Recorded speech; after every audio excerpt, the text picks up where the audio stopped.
what use such a person is to our country. That day, I was shocked to realize that such Ghanaians exist. But after a while, the shock wore off, and I started to realize there are far more of such Ghanaians than I imagined. I mean, if policemen are becoming armed robbers, if religious leaders are becoming con men, if judges are becoming goat herders, if mothers are killing their sons, fathers are killing their daughters, journalists are telling lies, teachers are cheating students, if doctors and nurses are causing death, if politicians are serving themselves instead of serving the people, then really, don't many of us also believe that it's wrong to do the right thing? Don't many of us also believe that doing right only happens in foreign countries? Don't many of us hate Ghana?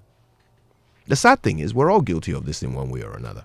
I'd like to believe that the vast majority of us are non-bribe taking, non-child raping, non-law breaking citizens, right? But let me ask you this. How many of you heard my zebra crossing ordeal and thought to yourselves, could you?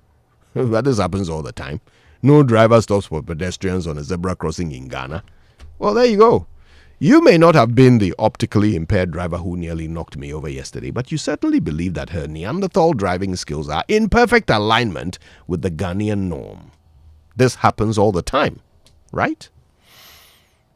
Listen, please stop hating your country. It's the only one you've got. And good things happen in Ghana too. My name is Koje Youngson, and I don't think this is some foreign country. I think this is the greatest country. Good morning, Ghana.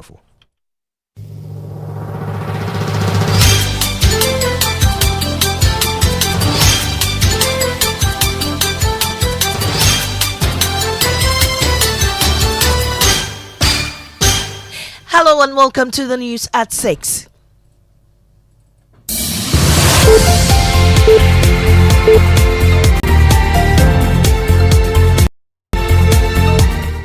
The news is live on Joy 99.7 FM, hits 103.9 FM in Accra, on Love 99.5 in Kumasi, and myjoyonline.com. We're also live in all 16 regions of Ghana on X Spaces and on Facebook.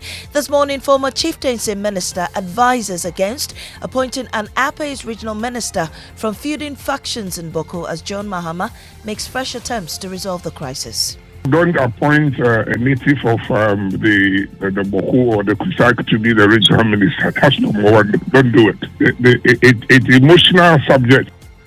We'll also hear from President John Mahama, who is instructing security heads to deal with security threats on borders and chieftaincy disputes. Chieftaincy disputes and some incidents of armed robbery and things like that, externally to do with the threats on our northern borders. And so we cannot let our vigilance down. Also coming up, former Ghana School of Law director vows to resist attempts to reintroduce public tribunals. The tribunal system was very evil. Why would they want to do that? I don't support it. In fact, it shall be fiercely resisted. We'll hear from Professor Sari and a former Deputy Attorney General who thinks the move is a waste of taxpayers' money. So why are you trying to bring it back now to spend taxpayers' money in setting up such courts? What are the reasons? We have business. Prices of petroleum products expected to go up marginally from this Friday. These and more with me, Mami Sinyamiche Thompson. Please stay for details. The former Chieftaincy and Religious Affairs Minister Stephen Asamoah Boateng has advised against appointing the Upper East Regional Minister from feuding factions in the Boku conflict. Now, this is after President John Dramani Mahama made his first trip to the area in fresh attempts to resolve the crisis. We'll hear from the former minister shortly, but first, here's a report on the president's visit. For decades, the Boku conflict has become one of the major security challenges for successive governments. President John Dramani Mahama, on his first visit to the area on Tuesday, after getting a renewed second term in office, has affirmed his vow in an interaction with the people to end the crisis. During the campaign, I stated that if God granted our desire and I was elected president, bringing peace to Boku was going to be one of my number one priorities. And so I decided to come and assure you that we're going to work very hard to make sure that we bring peace back to Boku. But how does John Mahama intend getting it right this time around? We will do the appointments of the Minister of Defense, the Minister of Interior, the National Security Advisor, the National Security Coordinator, the BNI Director, and all the others. And when these appointments are made, I'm going to charge them to make Boku one of the #1 priorities that they attend and deal with. Security expert Dr. Vladimir Nchidanso and Dr. Victor Doke believe President Mahama's move to prioritize the matter is laudable, as they urge him to also activate the Boku Naire Peace Committee once again to facilitate the process. Prioritizing security and linking it up with our democracy is very, very important. So this mission is very, very important. Immediately he appoints those security heads, the Minister for Chieftaincy, they should ensure through the National Peace Council that the Boku Naire Peace Committee is revived again. Hopes are high now for John Mahama to find a permanent solution to the Boku crisis.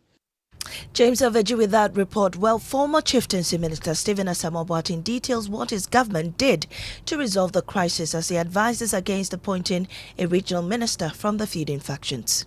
At some point, I was moving so smoothly, getting all parties involved in talking. Indeed, I went to my own old man, father, Abugago Azigri Azoka, the second of Boku, the Boku Naba. I also went to the Nairi and also went to the palace, and I got the two talking to me. It was difficult before I came into the ministry for them to share their innermost thoughts, but they were talking, and that gave me the opportunity to present a paper to cabinet, and for cabinet to find a solution that takes the politics out of it. Because that's how I found out that politically there were undertones. And so, me being a politician as well, but we must take ourselves and give it back to the chiefs. And so we then handed over the responsibility of finding the peace led by Otumfo, the Asantehene, Otumfo to the second. What do you think this government should not be doing in trying to deal with the Boku issue? First of all, don't appoint a native of the Boku or the Kusak to be the regional minister. That's number one. Don't do it. It's emotional subject, and the native always, if you're not careful, have some emotions with it. I almost succeeded. Unfortunately, somehow Abagri found himself in Boku, and that erupted before we left office. Very sad, very, very sad. That would have been my most key achievements at the ministry. I did it. When I look back, I just don't know what happened just before the election, and the gentleman found himself in Boku. And you're the former Chieftaincy Minister Stephen Asamoah Boating speaking to my colleague Samuel Kujo Brace. Now, former director of the Ghana School of Law, Professor Kweku Ansah-Asare, has vowed to resist any attempt by the government to reintroduce public tribunals. He described them as obnoxious and evil. Attorney General Designate Dominic Ayine confirmed the reintroduction during his vetting 2 days ago as part of legal reforms, but Professor Kweku Ansah-Asare is against it. The Mahama government would try to bring back this atrocious, obnoxious, canker. It was evil. The tribunal system was very evil, and the people behind it were described as, devilish. Why would they want to do that? I don't support it. In fact, it shall be fiercely resisted. But former Deputy Attorney General Alfred Chayabwa is also opposed to it. But in 2010, the same party in government set up a commission of inquiry. The commission came to a conclusion and made some recommendations. The same party, with a certain president now, being the president then, issued a white paper, accepting by saying that let tribunal should not form part of our constitution. And that is one of the provisions that we need to amend. So why are you trying to bring it back now to spend taxpayers' money in setting up such courts? What are the reasons? Away from that, students facing severe food shortages must wait at least another 48 hours for relief as President Mahama's team scrambles to mobilize resources to fulfill their promise to send supplies to schools. They've rationed food since reopening after the previous government ignored Chaz's plea on arrears payment. Member of the Education Subcommittee of the Transition Team, Dr. Clement Apak says clearance has already been given. Well, the food has to be transported. So the food is available, all clearance has been given. What is happening now is to arrange the haulage trucks to move the food items from Tema to the 55 centers from where the food will then get to the school. So that is ongoing, and I'm very confident that within the next 24 to 48 hours, we should be speaking about the rice having arrived. Well, school feeding caterers have also agreed to return to work, but urged government to settle all arrears. Days ago, they picketed the Gender and Finance Ministries demanding payments. Nana Otu Sechiamo is president of the School Feeding Caterers Association. The money he released can only cater for 40 days. So we the caterers decided that we don't want them to keep our monies anymore. So they released the 40 days to us. It left with 31 days. Now we cook for 71 days. So they released the 40 days and it left with 31 days. That is the assurance now that it won't keep long. They will release the remaining 31 days to us. We've already started cooking. We started last week. All the caterers are cooking. Now, President John Mahama has nominated 10 regional ministers for approval by Parliament. The move is part of his efforts to reorganize his administration following his assumption to office on January 7. Presidential Affairs correspondent Maxwell Agbagba has details. The first batch of regional ministers, 10 of them, we have them here so far. So first, Northern Region, we have Ali Adolf John, Northern Region. Oti Region, John Kwejo Japan. Volta Region, we have James Gunu. Eastern Region, we have Rita Akosua Eje Awate. Northeast, we have Ibrahim Tia. Ashanti Region, we have Dr. Frank Amwakohene. Upper East, we have Akamugri Donato Satanga. Ahafo Region, we have Charity Gardner. Savannah Region, we have Salisu B. Aworibi. And in Greater Accra Region, we have Linda Oklu. Maxwell Agbagba bringing us to the end of this morning's bulletin here on Joe 99.7 FM. I am Amazing Yamiche Thompson. Up next is business on the Super Morning Show. Oh, jump on now. Go. Google me. What time will you come back where I don't hear the sound of your car? Why you buy new car? No, I don't change my car. It be the same ride. It be the fuel way I change. Way one shouts it. Ever since I started using the all-new Excellium Premium Fuel, fortified with 3-in-1 action. Oh, Joe, now my car they run like electric car. No, it's so. This is the type of fuel where they want to. Cause now engine they cost. Where they want for way if I buy it, it go protect my engine. And with the small way I buy, I go drive, sir. Absolutely. It's like strapping a turbocharger to your engine and giving it a protector. And what they bust my mindset be the 3-in-1 action, no? Excellium they prevent up to 99% of deposit. It be anti-wear, some be anti-corrosion. Won't pay when I open there. Hey, so where can I find this magical fuel? Just head over to any Total Energy service station and your car will thank you. Hey, then make a finish my gobe fast, then rush go Total Energies. My friend, but why your hand my gobe inside? I give you info. Make a fill the gobe too small. Go! Joe Pana. Excellium is designed to protect your car engine, decrease fuel consumption, and lower CO2 emissions. Don't say fuel, say Excellium. Choose Excellium, choose quality. Are you a female entrepreneur, young business owner, agribusiness, fintech, or agri-tech venture? This one's for you. We see your need for funding for your business, and we believe that your story matters. So in partnership with the MasterCard Foundation, ABSA is offering you collateral-free loans of up to 1 million Ghana cedis at 10% interest rate per annum. We've already pumped over 1.3 billion cedis into over 6,000 businesses. Yours is next. Visit our SME project office, your nearest ABSA branch, or head to absa.com.gh. Your story matters. ABSA. How secured are you? Let me ask you again. How secured are you? Say yes loud with confidence when you are protected by Millennium Insurance, because it gives you great reliability and comfort. Sign on any of our products today, be it motor, fire, burglary, accidents, travels, bonds, liabilities, engineering, marine and aviation insurance. Visit our offices in Accra, Northridge, Tema, Kumasi, Kofridia, Takrady, or any of our 30 agents nationwide. Call 0302-766-631 or 0504-394-997. Millennium Insurance, your trustworthy partner. Reliable, check. Comfort, check. Strong, check. Tough, check. Tried and tested, check.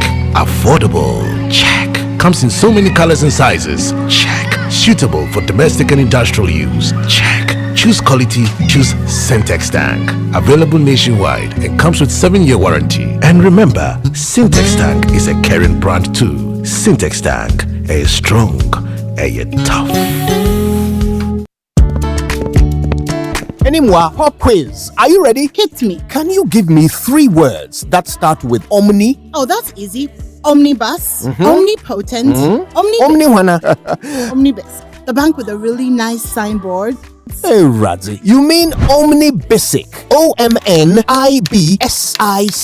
Omnibisic. Let me hear you say it. Omnibisic. Perfect. Is that an abbreviation? Not entirely. And it's not just a bank with nice signboards either. Omnibisic Bank is Ghana's fastest growing bank with innovative banking products and headquarters in Atlantic Tower at Airport City, Accra, as well as 40 branches across the country. Omnibisic Bank has the final word on excellent customer service delivery in Ghana. Plus, they have the coolest signboard. Yes, they do. And the coolest name, Omnibisic.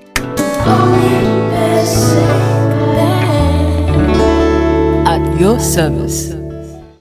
Let me share my experience with you at the new Aqua Safari Resorts. When you arrive, you're greeted by warm smiles and introduced to your 24-hour butler who already has your itinerary sorted. Enjoy water sports activities like jet ski rides, kayaking, water sliding, flyboarding, and castnet fishing. You can even have your lunch here on the boat cruise. Let the tour guides take you through the sceneries of the mangrove forest, the friendliness of the animals, while you pet and feed them. We chose to have our breakfast with a beautiful sunrise right in front of our cabin. Visit Aqua Safari Eco Resort in Ghana, bringing you closer to nature.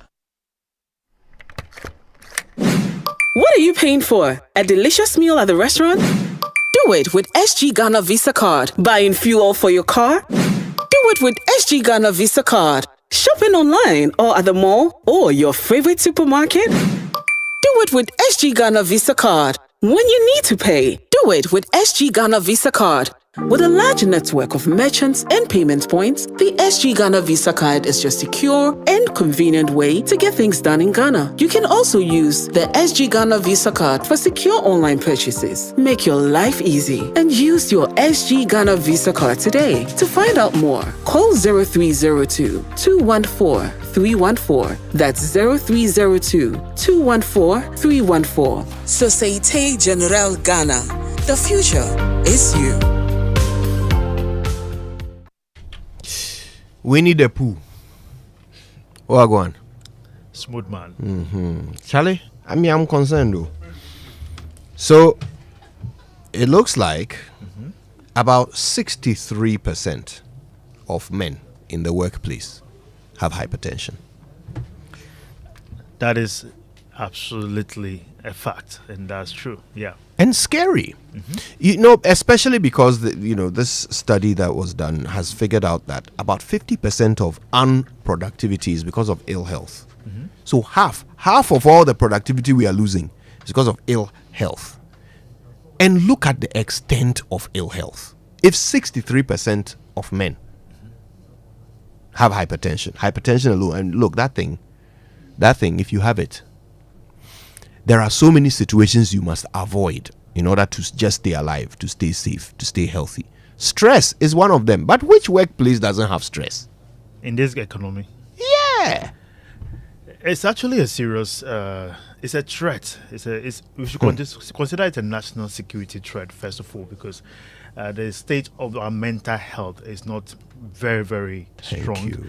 And men think a lot.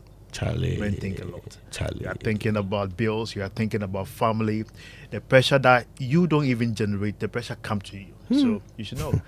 So it's not easy to be a man. It's scary to be a man. There was this post this lady put up where she was saying, hey, so men cry. So when you are in trouble, who do you talk to?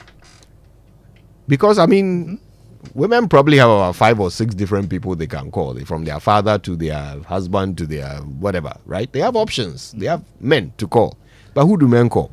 Apart from God, who we get? Charlie. We don't get nobody. And God too, his line is busy because the women are...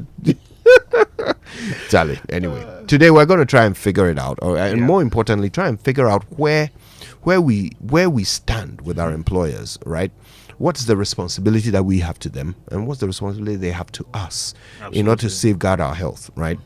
And what can we do to bridge this 50% gap in our productivity? Because, I mean, that's all money.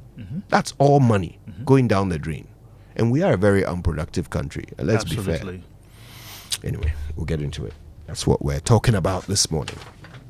But first, the 6 a.m. news came to us thanks to Total Energies. Total, we go the extra mile for you.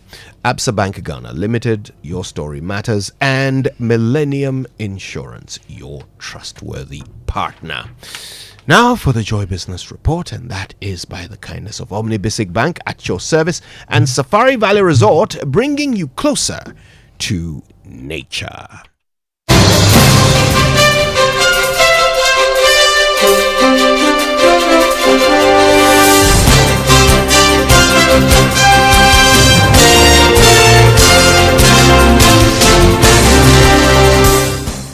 Good morning and welcome to the Joy Business Report. Coming up, prices of petroleum products expected to go up marginally from this Friday. Also, manufacturing firms announce significant turnaround in operations as demand picks strongly from the last quarter of 2024. Also, Africa Center for Energy Policy makes strong case for the Electricity Company of Ghana to be privatized. My name is Winston Taki, and let's now settle for the details.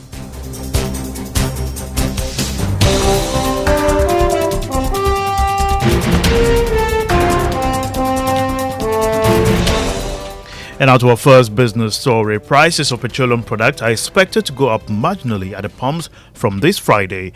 This has been influenced by rising prices of crude oil on the international market and recent pressure on the Ghana cedi.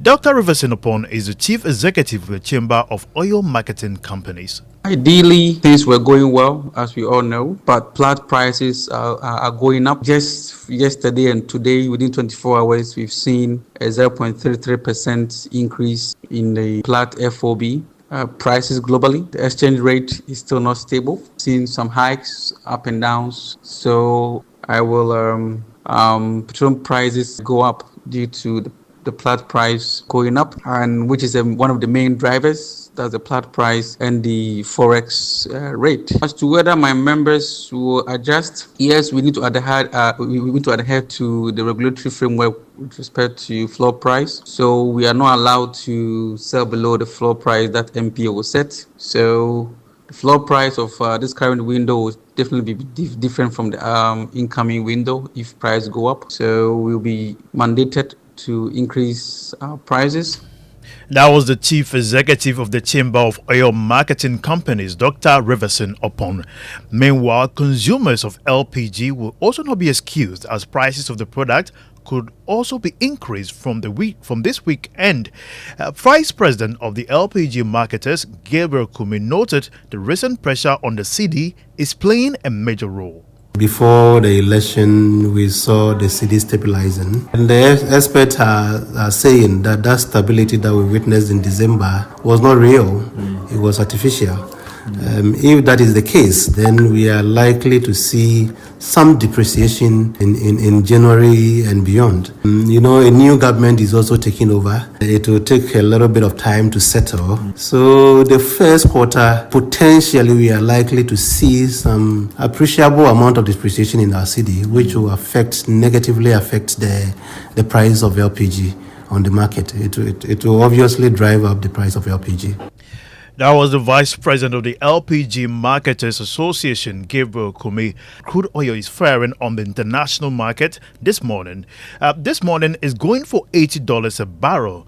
Gold went down marginally from yesterday's trading and is selling this morning at $2,675 an ounce. Cocoa shot up by $23 and is going for $10,951 a barrel.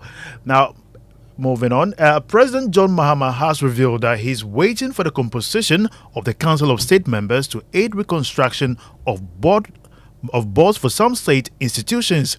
Work at some state organizations have been affected after President dissolved their boards and also asked some chief executives to step aside. By speaking at an engagement with security chiefs, the President noted that these key appointments will be occupied soon.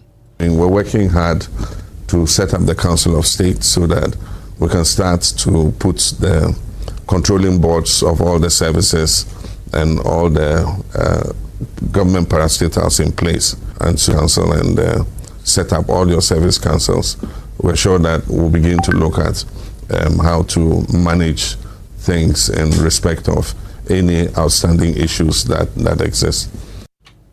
That was President John Dramani Mahama speaking there. Meanwhile, President John Dramani Mahama has appointed current group head of commercial banking at Zenith Bank, Justina Nelson, as acting chief executive of the Minerals Income and Investment Fund.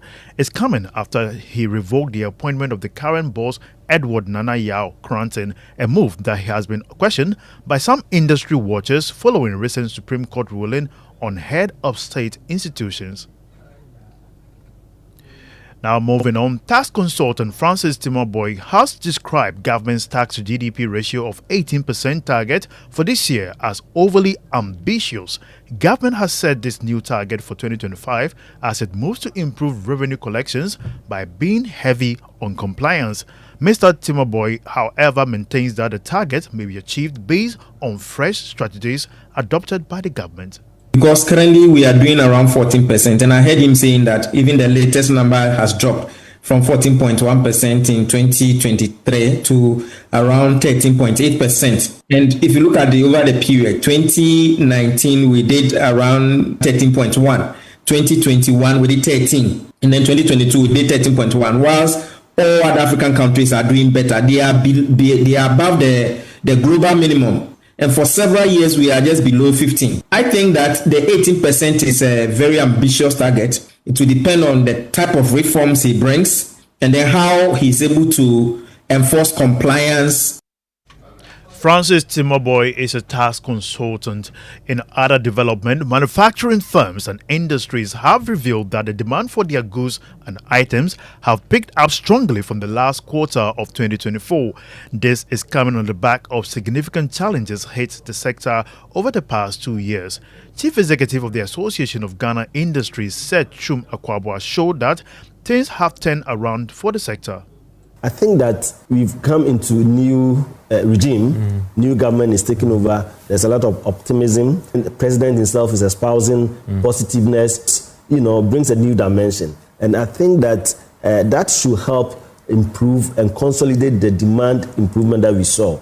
A lot depends on what we'll be doing in the coming days. I think normally when there's a new government or there's a new year, people are very hopeful. And I always cite this from the Asia Business Barometer.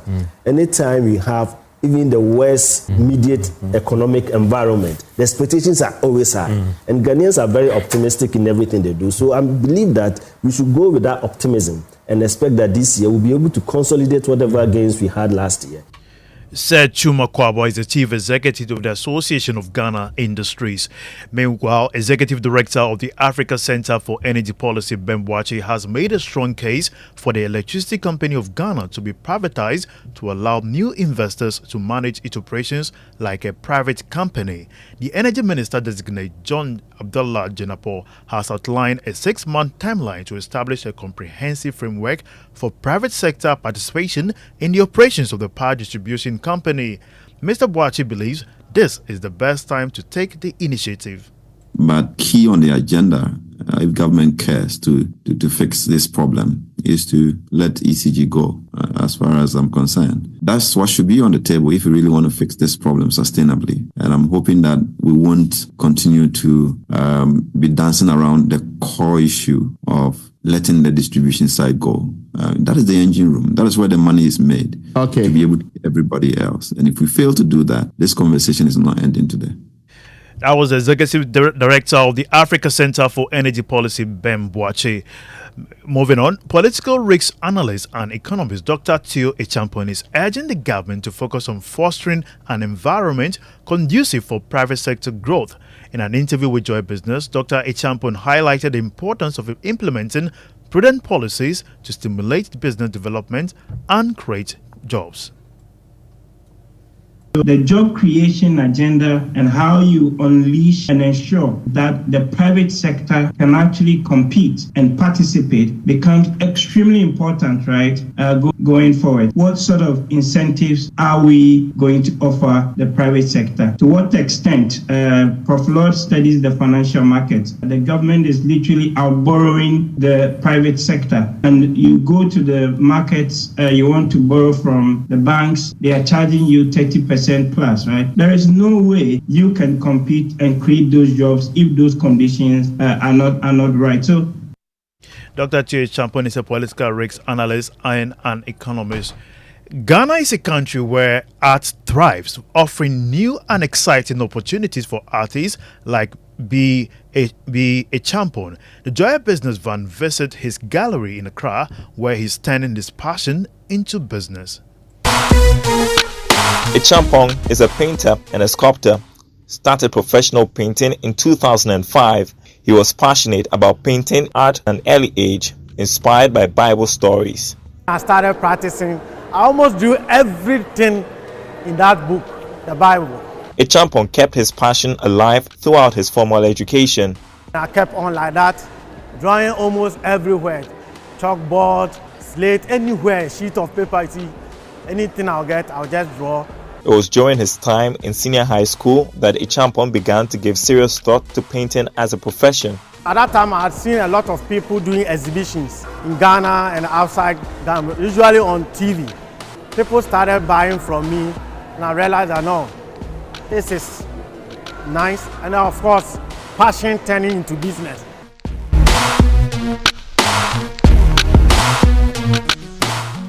Our full episode will be at 1 p.m. right after the Joy Business Report and 5 p.m. on Business Live on the Joy News channel.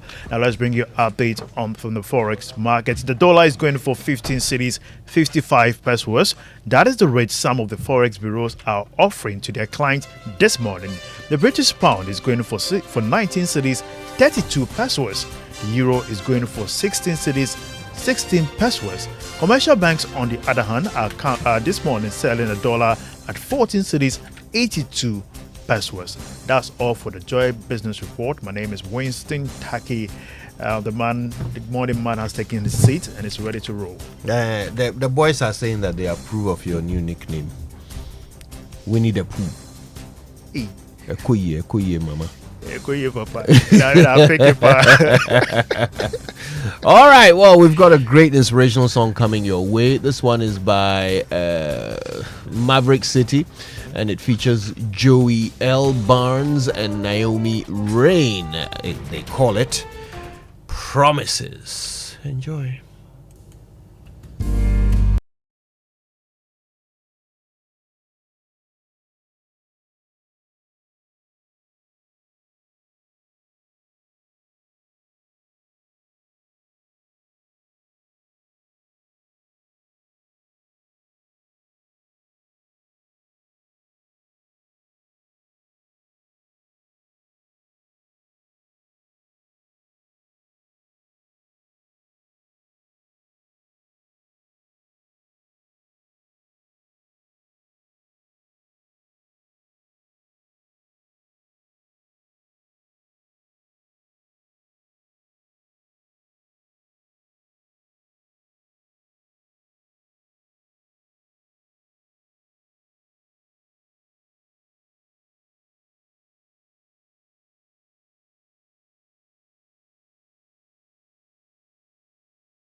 Yeah. Hello, Ray. Hello, Mama Vi. Hi, hello, good morning. Joe. How you doing? Yes, I'm good, thank you. Hey, Ray, I like your kambu. Yeah, as is expected. Of the masses. Yes. Where I got it from, the place is up in flames now. So this is how I am paying. You got it from Kantamanto? Yes, please. So you still go to Kant? Yes. I mean, where else do you expect me to commune with my people? This is... let me see. Okay. I reserve my comments for this. In fact, what I was going to say...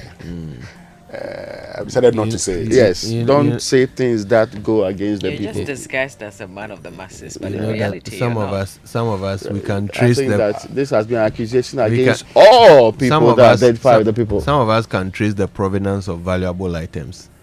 Can I should I read Professor Peter Corte's message this morning? Yes. Good morning, Prof. He has not sent one this morning, but okay.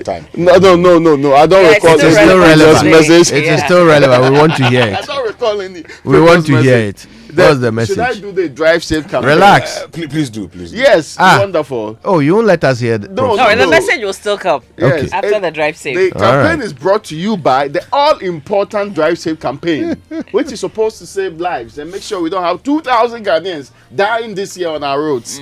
That campaign is brought to you by Joy News and the Multimedia Group and supported by Toyota Superior Quality, Imperial General Assurance, solid protection. Now, Kojo, this morning, have you ever been insulted, abused on our roads before? Oh, yes. I told a story about it this morning. The morning message. Yes, it's a standard practice. Oh, yeah. But... it is standard practice. It happens a lot, is what he's saying. And it's not something that should be encouraged. We know that I can get angry, but you have no right to... The laws of this country are not suspended when you're on the road. So abusing somebody is contrary to law. So you do not get a pass merely because you are driving. And sometimes it gets to the point that the guy intentionally will drive poorly just to go and reply or go and say something. No, seriously. You can see that weave through traffic just to go and just to make sure he'll go and give the guy his peace of mind. But why go through all the trouble? Why are you risking lives and property merely because you could not control your emotions? And you know what? I'm so glad you asked that question at the end, because the truth is that we are able to control our emotions. We only choose not to in some cases. Look, I've talked about this so many times. If you are in the middle of a shouting match, insulting someone, and your boss walks into the room, you'll immediately keep quiet. Yeah. So you are capable of controlling your emotions. We all are. We just choose not to. So if you are in traffic and you're driving, at the very least, have some consideration for your passengers or for pedestrians or for the passengers in other vehicles. And control your emotions. Yeah. Control yourself and get home safe. This one too, is it a bad deal? If you don't, you just upset yourself and you go ahead and have a bad day anyway. The funny part? And that's even the best case scenario. Yeah. The funny part? You are in a ride-hailing car and their meter is running. The guy rather will go and park and engage in the insult match whilst you are suffering. Your time is running. You are going to pay more for it, and you're not sure what to do because the man is exceedingly angry. You are sponsoring his rant. Yes, guys, and you had nothing to do with the rant. In fact, you are so removed from the thing, you are not even sure what the problem is. Let's have let's learn how to say it right. As for these, road users, my guys. And Say It Right, brought to us by Kingdom Books at Kingdom. Quality and affordability are their hallmarks, and Societe Generale Bank Ghana. The future is you. Something must be done.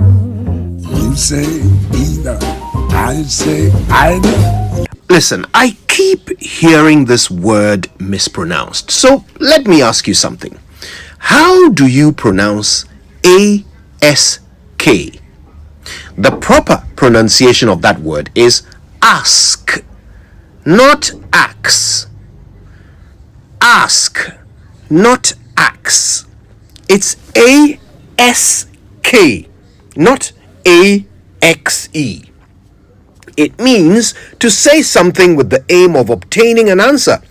It can be traced back to the Old English word askian, which means to call for an answer. Axe, on the other hand, is a tool used for cutting wood. It's quite common to hear people confuse the two, isn't it? So here's a tip. First, think of ass, then add the K. Ask. Yes, I know, what a tip. I'm sure you will have no problem with the word from now on, will you? None whatsoever. That is how you say it right. So, how about some news headlines, you say? I thought you would never ask.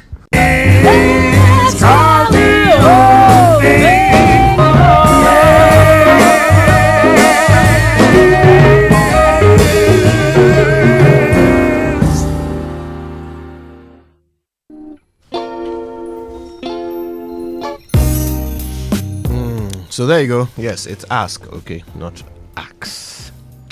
Let's get into the news review. It's brought to us by Syntex Tank, you're stronger, you're tough, and Access Bank, more than banking. Who's starting us off? Now, the Daily Graphic is reporting this morning, President seeks end to Boku crisis, says area's peace is his top priority. You know, I've always quoted Woodrow Wilson after World War I, who said this is the last war to end all wars. Yes, then there was World War II. This is a protracted, and sometimes you are not sure. But of course, we know the history. We also know the political undertones and the very things. Sometimes I'm so not sure whether getting the leadership of the country involved in any form is the solution. Because what they just do is paint you, then put you in a corner so that they can continue with some of these things.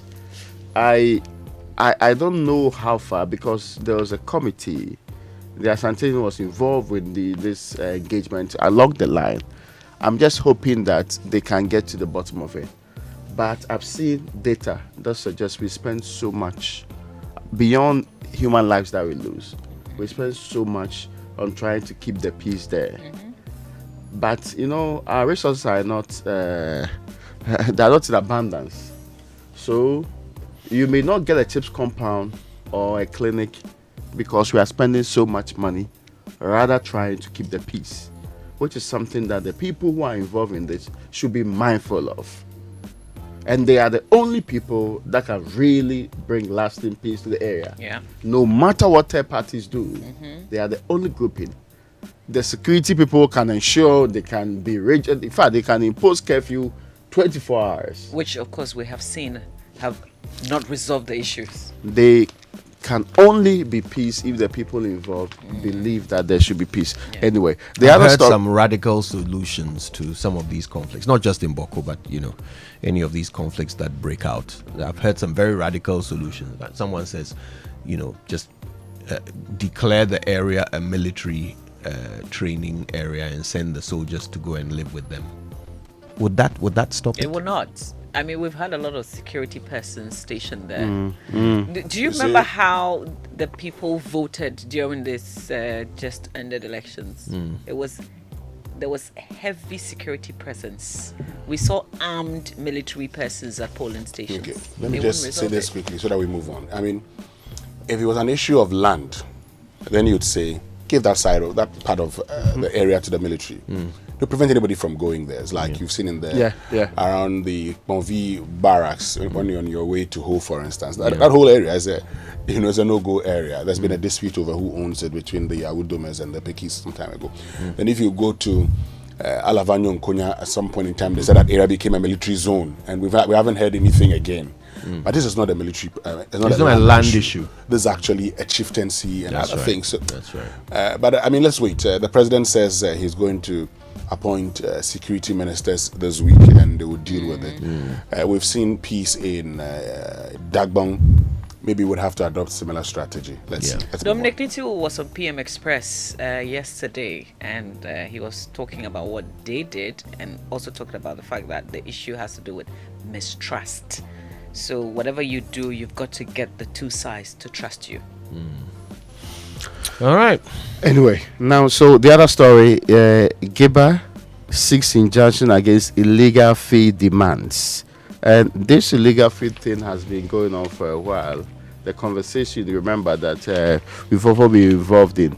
I'm just hoping that since there's a new government, the very things that were previously imposed, those anti-development, anti-broadcast behavior that state officials engaged in, and you could see the undertone is because they want to clip the rings of certain broadcast institutions. I'm hoping that this government will not follow the same trend. And if you want to ensure there's free expression, some of these things chip away the freedoms that are supposed to be expressed in that space. You might not be asking people not to speak, but if you impose fees that some cannot pay, you get what I'm trying to say. Essentially, you are reducing the space to those you want to participate in. Yeah. And that's what I do not expect that this government will continue. There's something anyway. we need to pay attention to. We have literally sold out all the frequencies, right? All of them are in private hands now. Like, the government doesn't have any more frequencies to assign to anybody. So now it's all a duty of regulation. All of it. In order to ensure that we, sanitize our airwaves and all of that. But also to ensure that people have, the freedom of speech and the right to expression, and that is also protected as the law expects. It's a very difficult balance to walk, but government should really start to remove itself from some aspects of this thing, because the more you do that, the more you become the agent for the suppression of the voice of the people that you're supposed to be leading. Now, the other story is Mahama reaffirms commitment to sustainable growth. President faces selection headache as piles of CVs flood his office. Wow. Security chiefs, but the man, everybody knows that he has some people in mind. Sometimes some people feel that if they push harder, they can get certain realignments in their favor.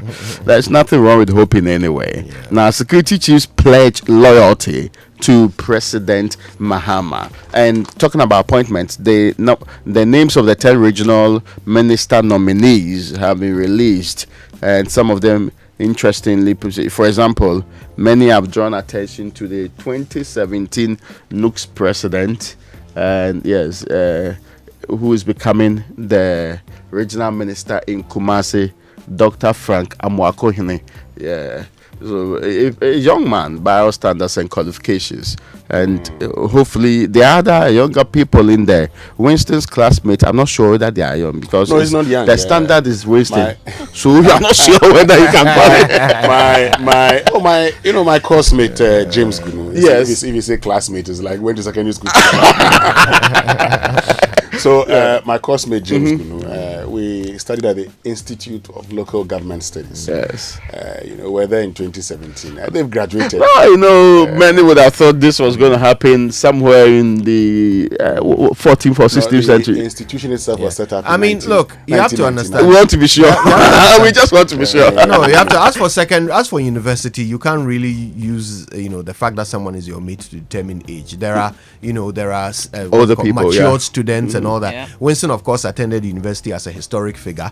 Yes. So naturally, nobody was his mate.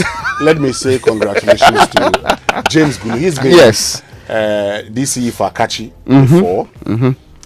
He's been regional secretary for the NDC for a very long time. He studied a Master of Arts in Local Government Administration and Organization. So when it comes to local government, he understands it. And I believe that all the things we learned and all the conversations that we had in the past, James, now that you find yourself as regional minister, you implement it. And, regional ministers are supposed to be the coordinators of the local governance process. Yeah. And you actually would ask yourself. But mostly they are almost irrelevant in the space. Because we have a local government minister. Yeah. Who does what? I do not understand. And local government, there's also the District Assembly Common Fund Administrator. So where the money and the political powers are all sitting outside them. Because when you look at the local governance system, the Regional Coordinating Council, even the National Planning System, National Planning Act, when it comes from the NDPC, it gets to the regional level. So it starts from the bottom. So they would determine how we want to go. Then the DCEs and everybody would go in tandem with that. And the regional planning officer is supposed to ensure that they actually adhere to the plans. Unfortunately, these people, regional ministers who are supposed to be coordinators of the local governance process, are I don't know whether they even work under. No, they don't work under the local government minister. Of course, they don't. But the MMDCEs believe they work under the local government minister. Yeah. And so, in effect, the regional ministers do nothing. Yeah. They're redundant. No, I was almost going to say this is one set of one position that we could have skipped. Yes. If we really wanted to scale down further, we could have skipped this 16 regional ministers in our lives. Maybe we can also skip the local government ministry. Oh, I agree too. I mean, I think we that should scrap it for now. We encumber our system with a lot of these parallel. Yeah, you know, and they confuse and they fight. Then they are fighting for power. Local government decentralization, chieftaincy, religious affairs. Really, do we need a ministry in charge of religious affairs? Yeah. Do we need a ministry in charge of chieftaincy? There is a National House of Chiefs. Let them do their thing.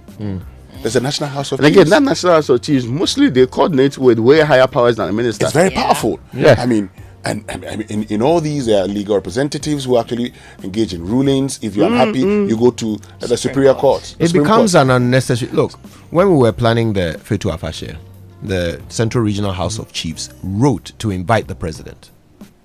The president's secretary wrote back to us and told us that we should pass our request through the chieftaincy minister.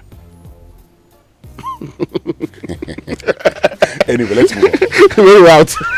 Well, so that's also the front page of the Daily Graphic. The back page: GCB Bank funds UG Hospital Pediatric Unit construction, and that's good. Operation Keep the Lights On. ECG targets 200 million in exercise. And he has a picture of Director of Communications of ECG, William Boateng. So from today, the ECG will embark on a massive revenue mobilization exercise to retrieve money owed by customers in its operational areas. This is dubbed Operation Keep the Lights On. It will focus on all categories of customers indebted to the company. Okay. And William Boateng has been telling us that they have to make sure that the 2-week exercise they will give them some. Am I the only one who thinks ECG consistently comes to announce to all of us, we are going to collect revenue? Then after 3-4, they tell us, oh, we've made lots of money. Then after 3-4 months, sometimes 6 months, they come back again. Why can't that be a continuous process? Yeah. True. Because what they do for these particular events is that they mobilize everyone. They kick everyone out of the office during the day to go help with this effort. So what it means is that they believe it's a manpower problem. Okay. Let me just make this point before you come in, Mama V, with the Ghanaian Times. So you have meter readers and you have prepaid meters. So for the postpaid, there are meter readers. Is ECG telling us that the ECG cannot have a system in place? And they've been changing meters. They can't have a system in place where if you tamper with the meter, they know that, no, this guy has done something to the meter. I thought they had. Yes. So if you have, for the postpaid, those that are not paying, the meter readers, what have you been doing to them? This whole thing of back and forth is like a PR thing every time. Oh, we're going to collect money. We're going to collect. Last time we collected billions of Ghana cedis. And we're all happy. We're all happy. Then we're back to, Yeah. Anyway, let's move on. All right, Ghanaian Times newspaper. At the 76th New Year school, which you attended, yes, we will provide sustainable growth opportunities for all. That's according to the Vice President. And this picture is awesome on the front page of the Ghanaian Times. Is a whistleblower. Vice Chancellor of the University of Ghana. So, former Vice Chancellor, now Vice President, meeting with Vice Chancellor of the University of Ghana. Yes, and it was a great, program. And my session was on leveraging financial technologies for prosperity and addressing regulatory challenges. I was joined by Ebo Richardson of G-Money and Andrew Appiah Techi of ZPay. Andrew Techi Appiah. Techi Appiah, yes, of ZPay. And, it was a very insightful conversation. The fact that there are, trillions in mobile money and all of that. How about if that could become some capital market? I'm learning from Mama V. How is he learning from me? If that could become some capital market of which we could actually use to enhance the development of this country. I support fintech 100%, so I'm interested. Yes. My only difficulty is my mom said you're not learning anything. And Mama, since you like accountability, yes, I'll be paid allowance. Why are you why is it exactly? Why are unlike you. I'm a rep of the GRA. No, yeah, you can let the GRA come. President nominates 10 regional ministers. Regional district tribunals will not usurp powers of courts, but as you can, if you were listening to the 6 a.m. news, then you would know that there's some fierce resistance to this already. VRA Gridco not for privatization, according to the energy minister designate. All right, then let's do the online review. It's brought to us by Zenith Bank in your best interest and Goil Good Energy. Goil Yenara Yendia. And Good Energy brings you Goil Super XP, the ideal choice for most vehicles. You know, it's flowing wow at many Goil stations in the country. Just go fuel up your vehicle and enjoy the smooth ride. With all the benefits, Goil Super XP is quality and gives you the correct choice when buying regular fuel. Goil Super XP is fortified with a special additive that gives Mamavi longevity to your engine and makes your engine perform to the max using minimal fuel and is suitable for most vehicles. As you journey the road, look out for the Goil stations with the Goil Super XP sign and go fuel up your vehicle. Goil Super XP Ufilia, will be feely. Goil Good Energy Goil. Yeah. All right, and this one is to all customers of Zenith Bank. Happy New Year to you. As we welcome 2025, we extend our heartfelt appreciation for your loyalty and support. We remain steadfast in our commitment to providing innovative banking solutions and delivering exceptional service that exceeds your expectations. We wish you a year of growth, prosperity, and shared achievements. Let's make this year extraordinary together. Zenith Bank, in your best interests. All right, then. So, engender trust to resolve Boku crisis. Former Defense Minister Dominic Nitiwul advises. Also, Mahama appoints. I can't read. Justina Nelson. Justina Nelson as acting CEO of MIIF, and we heard of the sacking of the previous CEO just yesterday.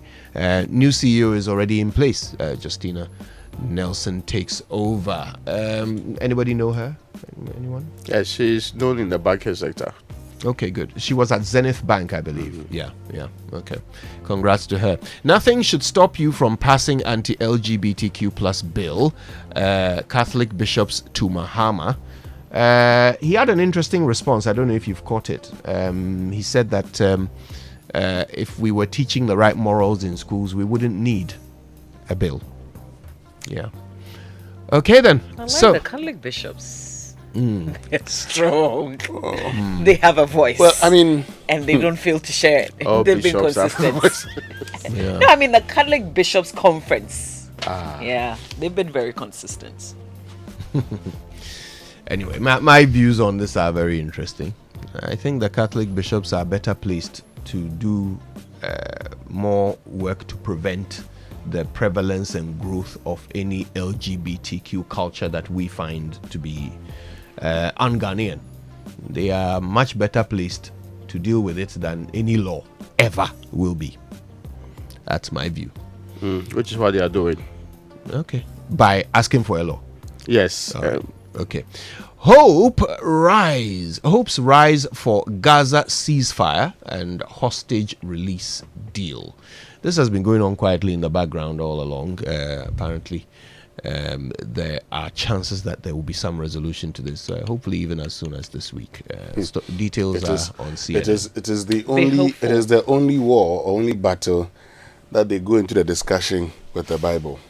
Can you believe that? I mean, how do you go into a discussion with the Bible? How to kill each other? Yeah, I'm not sure, but it's an unjust word. Ecclesiastes chapter. Anyway, so these are some of the stories, but back to myjoyonline.com. Later on the show, we'll be finding out the latest with the school feeding situation for SHS.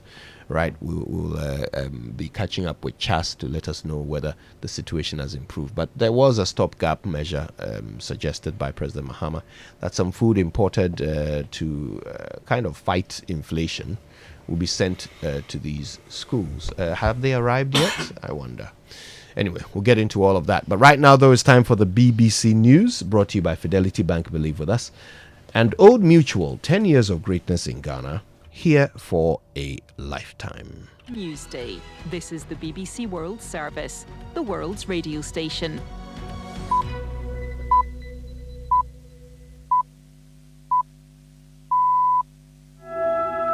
Hello and welcome to Newsday on the BBC World Service with James Copnell and Victoria Wonghunda.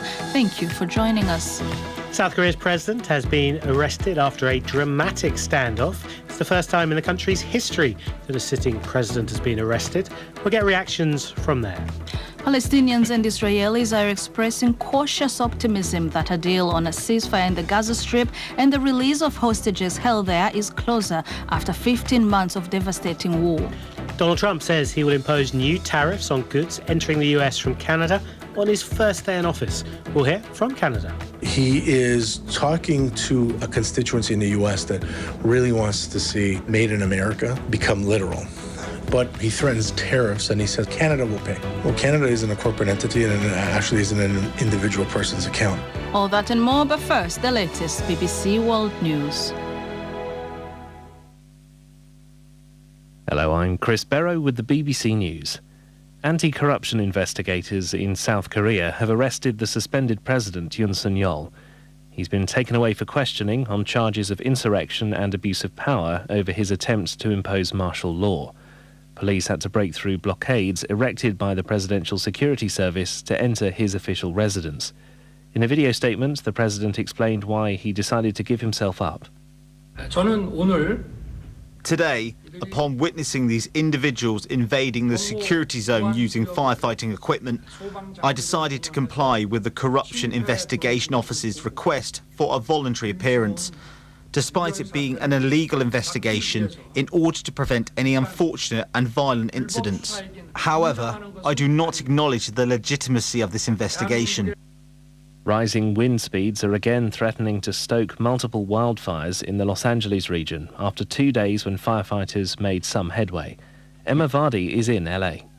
Hazardous weather has been forecast for today, but so far the strongest winds have not caused flare-ups to reach the dramatic proportions of last week. Work continues by thousands of crews to try to contain more of the existing fires, with progress being made as the winds eased. Security is being kept tight in neighbourhoods that are still under evacuation orders, with National Guard vehicles and troops increasingly being stationed all over affected areas, as law enforcement officials try to combat the crime wave of looting that's threatened abandoned homes and businesses. Air raid sirens are sounding across the whole of Ukraine. The Air Force says Russian bombers have launched multiple guided bombs, with reports of cruise missiles also being fired. It comes a day after what Ukraine called its most massive attack on Russian targets since the start of Moscow's full-scale invasion 3 years ago. Negotiators trying to finalise a Gaza ceasefire deal in Qatar have indicated that an agreement is closer than ever. Israel's Prime Minister Benjamin Netanyahu has met senior security officials to discuss the proposals. An announcement is expected in the coming days, but mediators are warning it could still go wrong. From Jerusalem, here's John Donnison.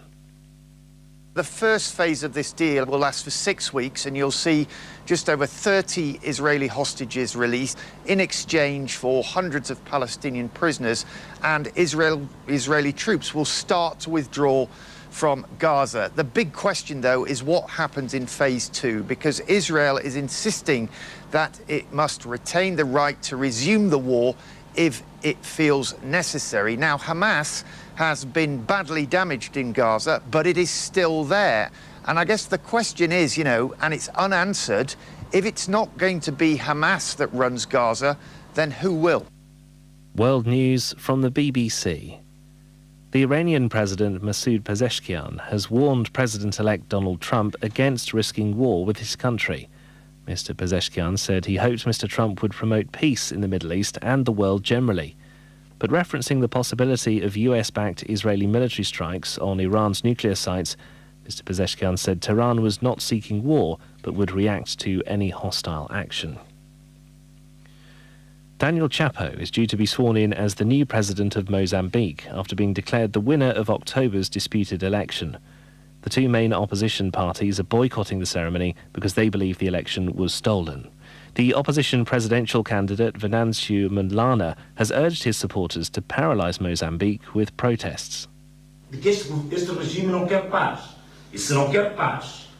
regime doesn't want peace. And if they don't want peace, it means we will not back down. It means this term, if necessary, will be filled with protests. 365 days a year. We will protest every single day. And faced with our protest, let's see how they plan to govern. Around 300 people have been killed in unrest since the election. Two privately constructed lunar landers and a micro rover have launched from Florida heading for the moon. They're aboard a SpaceX rocket. One lander is American, while the other two vehicles are Japanese. They're hoping to emulate the success of a Texas-based company that last year became the first non-government entity to touch down on the moon. Dozens of global medical experts are calling for a radical overhaul in the way obesity is determined to avoid overdiagnosis and undue stigma. They say obesity should be split into two categories: clinical obesity, a chronic disease causing reduced organ function such as breathlessness or heart failure, and preclinical obesity, indicating possible diabetes and other risks. Their recommendations aim to move past the blame and discrimination that often surrounds obesity. Central University, Ghana's premier private university, invites applications for admissions for the 2024-2025 academic year. Apply now to enjoy our flexible payment terms. We also have exclusive discounts for all alumni, ICGC members, ICGC pastors and their children. Call us on 0307-020-540 or visit www.central.edu.gh for further details. Central University, raising transformational leaders through faith, integrity and excellence. After a long flight, Safari Homes gives you the peace to unwind. A short drive from the airport, convenient for all. For nature lovers, Safari Valley Resort is a hidden gem, surrounded by lush greenery and luxury amenities. A place where you can truly escape. Now for water adventure, Aqua Safari Resort has it all. Jet skis, canoe rides, kayaking, and a visit to the estuary. And for more excitement, Safari Eco Park is the perfect place to get closer to some amazing animals. Visit Safari World in Ghana, together bringing you closer to nature. What if we told you that your next adventure is just a tap away? That's right. With Republic Bank Visa Credit Card, it's your time to win a staycation at some of Ghana's luxury beach resorts, 5-course dinner, a full-day spa service, or the ultimate, an all-expense-paid trip to Dubai, the city of gold. Every tap brings you closer to winning in the Top Win and Fly with Republic Bank promo. Whether it's Infinite, Adishi, or Classic Credit Card, just keep tapping to win. New customers are welcome. This promo is regulated by the National Lottery Authority on the Caritas Lottery platform. Terms and conditions apply. Republic Bank, we're the one for you. The money he released can only cater for 40 days. So we the caterers decided that we don't want them to keep our monies anymore. So they released the 40 days to us. It left with 31 days. Now we cook for 71 days. So they released the 40 days and it left with 31 days. That is the assurance grant that it won't keep long. They will release the remaining 31 days to us. I've already started cooking. We started last week. All the caterers are cooking. Well, you know, the food has to be transported. So the food is available. All clearance has been given. What is happening now is to arrange the haulage trucks to move the food items from Tema to the 55 centers from where the food will then get to the school. So that is ongoing, and I'm very confident that within the next 24 to 48 hours, we should be speaking about the rice having arrived. For decades, we have helped businesses connect with their trade partners all over the globe. From Ghana to Burkina Faso, Côte d'Ivoire, Benin, Togo, Senegal, China, Morocco, France, Netherlands, and many other countries. We have made it possible to bring Ghana to the world. We have brought small and medium businesses closer to their customers across the regions in Ghana with our SME support facilities. We have brought relief and smiles to the faces of families with our employee personal loans. With our cutting-edge technology and digital support, we take the burden of complex thinking off you, making life simple. That is who we are, as close as a partner. Bank of Africa. We are indeed the African bank with the global reach. For over 60 years, Good Energy has served you top quality fuels. Goil brings you Super XP for a smooth ride. It is available in Goil stations nationwide. Goil Super XP is fortified with special additives which help your engine perform better and use less fuel.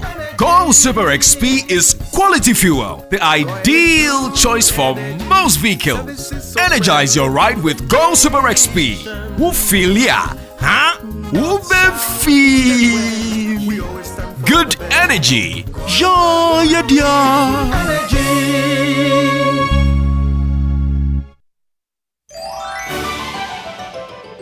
The festive season is here. You know what that means. Groceries, bills, and so many unplanned expenses. But don't panic. There's a cool new feature on Haptel you have to know about. It's called Pay Small Small. Yes, like the name says, Pay Small Small. It's Ghana's first widely and instantly available buy now, Pay Small Small service. With Pay Small Small, you can buy food, groceries, airtime, and pay all your bills without paying the full amount upfront. So this festive season, you're sorted. Pay a small fraction of what you're buying now and spread the rest into 3 weekly payments. All you need is your Ghana card to activate it and you're set. It's the perfect solution to keep your pockets in check this festive season and beyond. So don't wait. Go to your Haptel app now and choose Pay Small Small as your payment option. Haptel is everything you. I found a partner I can trust. Solid protection that will last. Purple and gold you can hold and lean on. Can't nobody give solid protection like we do it now. Imperial General Assurance, we won't let you down. We won't let you. Can't nobody give solid protection like we do it now. Imperial General Assurance, solid protection. Imperial General Assurance, solid protection. Dear business owner, congrats on not giving up on your business. You deserve a medal, and your business deserves to be taken to the next level. In fact, it's about time you run a Zenith Bank SME account so you and your business can enjoy the perks of the Zenith SME Business Card. Oga and Oga Madam status. The Zenith SME Business Card is a Visa debit card for making secure payments for goods and services. Enjoy great benefits such as free customized digital SME training, free marketing toolkits, access to Visa practical skills training, and more. Unlock the potential of your business today. Visit any Zenith Bank branch nationwide and sign up for the Zenith SME Business Card, the ultimate payment solution for SMEs. For more information, visit www.zenithbank.com.gh or call 0302 680-884 or 0307-086-370. Zenith Bank, in your best interests.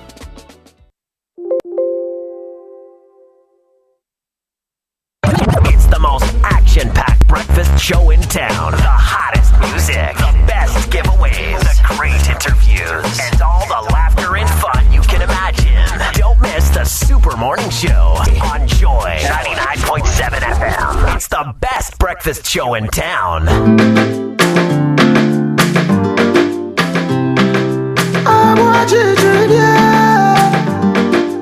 Coffee in your cup.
I'm even still understating it. Love it, love it. I have it on repeat in my car. Boku by Kill Beats featuring two very talented artists, Fuse, ODG, and Mugiz of the R2Bs. R2Bs. All right, listen, we've got lots to get through this morning. For example, we really need to get an update of what is going on with this situation right here. The money he released can only cater for 40 days. So we the caterers decided that we don't want them to keep our monies anymore. So they released the 40 days to us. It left with 31 days. Now we cook for 71 days. So they released the 40 days and it left with 31 days. That is the assurance plan that it won't keep long. They will release the remaining 31 days to us. We've already started cooking. We started last week. All the caterers are cooking. That's with school feeding at the basic schools. But of course, we need to find out what's happening with free SHS and feeding of the students there. We already heard from CHAS who are calling on parents to basically, send their kids to school with food. Okay, the president stepped in and he made a decision to release some food that has been imported for the purpose of fighting inflation. Yes, one of the things I'm looking for, and the whole idea of a buffer, company, food buffer company, is that in the era of abundance, Kojo, we will purchase these food and store them. So that where we don't have food, okay, we then release it and also drive down inflation. That's the whole idea. And that is why the food buffer company, when there's abundance, when they're harvesting and all of that, it goes into the market to purchase these. So if the national food is good. Food buffer company, national food stock, buffer stock, is unable to deal with a simple problem like this, what else can they deal with? The thing in our part of the world is this. We set up a lot of institutions, very good mandates, but put in wrong persons, and at the end of the day, we turn around and ask questions as to why they are failing. They're failing because we just don't get the right people to occupy positions. And at some point in time, I know what I'm going to say, people will disagree, but I'll say it. At some point in time, we have to stop. And at some point in time, we have to say, in the interest of the nation, we no longer will reward people because they campaigned for us. Or they are party officials. Yes, because wherever you take these persons to, they There's a see sense it of entitlement. And so they go in there and they fail. They go in there.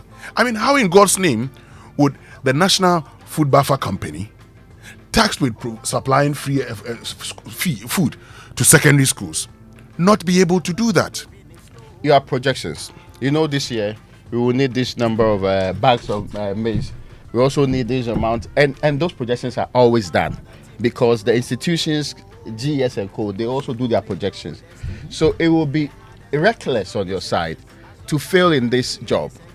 There are times that Kojo, they have even declared that, this is one of those seasons where there's so much food, we don't know where to keep them, and that the buffer stock people should come and take them and go and keep them so that they give the farmers money, so that they'll not be cheated on the market because they have to sell them at very, very low rates. All of that's supposed to happen so that interventions are done at the right time. Yeah. So if the institutions are there and yet we cannot have the interventions coming from them, somebody failed to do their work. Somebody may be held responsible, but we don't do that. We move on with our lives as if it's a normal thing. As if, now it's a national crisis, so let's deal with that. Nobody gets held responsible for going to work every day and taking money and failing to work. Yeah. We've pretty much adjusted the mandate to suit our poor decision making. All right, we've turned it into now a supplier, some sort of warehouse for school feeding. Right, so like you said, since we are trying to reward people rather than put them to work, so they are all finding this the easiest route to provide, in some cases, mediocre, substandard food to children in our schools. It's terrible. It's embarrassing. And to be perfectly honest, I am very keen to see what long-term solutions the new government is going to put in place. And that's the most important thing, Kojo, you said. At some point in time, we must stop these things. So in this country, when the political parties go around campaigning. They say, Yeba, the women organizer will be the school feeding coordinator. Yeba, the youth organizer is going to be the YE, whatever. The constituency organizer or the regional organizer is at NADMU. Yeah. So at every point in time is a reward system that does not look at the competence of. See, some of them may be very competent, but the moment you make it look like you are rewarding them for work they did in the past, you can't even hold them accountable. You can't hold them accountable, and that is why I see. I mean, I look forward to the day a president would actually say that it is handing over the recruitment to a private agency to actually vet people. Yep. Vet them openly. Then after that, it would select. Then you go to Parliament. I tell you what, if they vet those people and make a choice, make a decision based on what these people stand for, when they go to Parliament, they will not spend more than 1 hour there. There's an African country where, indeed, even for the judiciary, everybody applies. Whichever level you apply, then an independent body will go through it and determine that you are qualified to be at the Supreme Court. Not because I like you or you sound nice or my family people feel that you have not been properly adjusted the system, so we have to compensate you with something. That is the problem with our system. Indeed. And we said we'll do that with development background. I don't know if they did it. That was our plan. That even the board, people apply for membership of the board. So that we look at your CV and say you are qualified as a director of this company. Go there and see. Anyway, that's what we're dealing with on Big Stories. We will certainly get your updates on that situation. But look, today's agenda is all about health and the workplace. A study has revealed, after surveying over 23,000 people, it has revealed that look, about 50% of unproductivity in the workplace is because of illness. And then it breaks it down and points out that over half of that illness is hypertension. In fact, no, over half of the workforce have hypertension. Right? That is scary. That is scary. And it gets worse. I mean, there are so many other conditions that are, contributing to unproductivity. And in there, at about 32%, I believe, is mental health. True. So today we thought we'd better get a proper scope of this. What does it even mean? What are your rights as a worker, right? What are you supposed to be looking out for to ensure that you are the healthiest and most productive while you're working? What are the responsibilities of your employer to you? What are some of the things that HR can help you with? These are things that we need to learn and understand, and we've brought in the experts, okay? One of the very, very few occupational health experts in Ghana will be joining us on the show today. And the fact that she happens to be my little sister will not be brought up in a way that works against me. Certainly. Thank you very much. You have actually drawn attention to that. People have because you people have already thought about it. People have but we haven't said it. Messages to me. You haven't said it. So I should sit here quietly and wait for you to say it out loud. No. But hold on, I'm still thinking that's perhaps one of the best things that will happen to this show. Oh. Yes. Sometimes people are not sure. Yeah, so So Jenny, Jean, Jehoshaphat. So the connection are not clear. As for that, I'm happy. I'm happy there will be someone here to confess what my real name is. Anyway, stay tuned. It's all coming up on the Super Morning Show. And of course, now that you are issuing disclaimers, if you have questions, if there are issues that bother you about your health in the workplace, use the hashtag JoySMS when you post about it. We'll get you answers today. Wake up to joy, joy, joy. Sunshine and joy in the morning time. Wake up to the Super Morning Show. Yeah. Wake up to joy, joy in the morning. Yeah. If you're turning on your radio, go for some joy in the morning on the Super Morning Show. if you're wondering where to hold your strategy planning meetings, your board sessions, your staff retreats, really the answer is only one. It's Safari Valley Resort. Think of it. Think of the green, serene environment, the accessibility, the meeting room capacity, the flow and layout of space, the room flexibility, the quality of equipment, the staff, and of course, Mama B's favorite, the first-class catering services. It's got to be Safari Valley Resort as your first choice. Call them on 0596 914 394. Safari Valley, bringing you closer to nature. The environment alone will give you ideas, some fine ideas yes. for the year. Now, from it reduces blood pressure. Another, exactly. Yeah. From the dreams of youth to the ambitions of adulthood, wherever you are on your journey, whether you're starting a career, building a family, growing a business, or planning your future, Fidelity Bank says we're here for your journey. Every goal deserves a chance to flourish. And with hard work, dedication, and a strong belief in yourself, the seed of greatness is within reach. So trust in the journey and understand that Fidelity Bank is with you every step of the way. Together, let's turn your dreams into reality. We're here for your journey. Fidelity Bank, believe with us. Ghana, let's talk about water tanks this morning. Do you know the secret to real water storage? It's simple. If your tank doesn't have the tortoise on it, then it's not correct tank. That's right. The tortoise tank, that Syntex tank, is the champion of water tanks. It's strong and durable and built to handle our Ghanaian weather, rain or shine. Syntex tank has your back. So, my people, go outside, check your tank, and if it doesn't have that tortoise, the boko animal, if it doesn't have it on it, it's time to upgrade. Okay? No.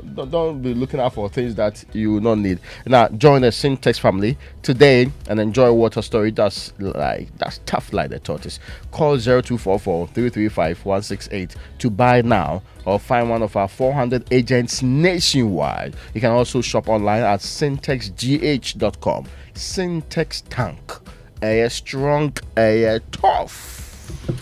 And have you heard about the incredible benefit of Excellium from Total Energies? Let me tell you more about this premium fuel with its amazing 3-in-1 power.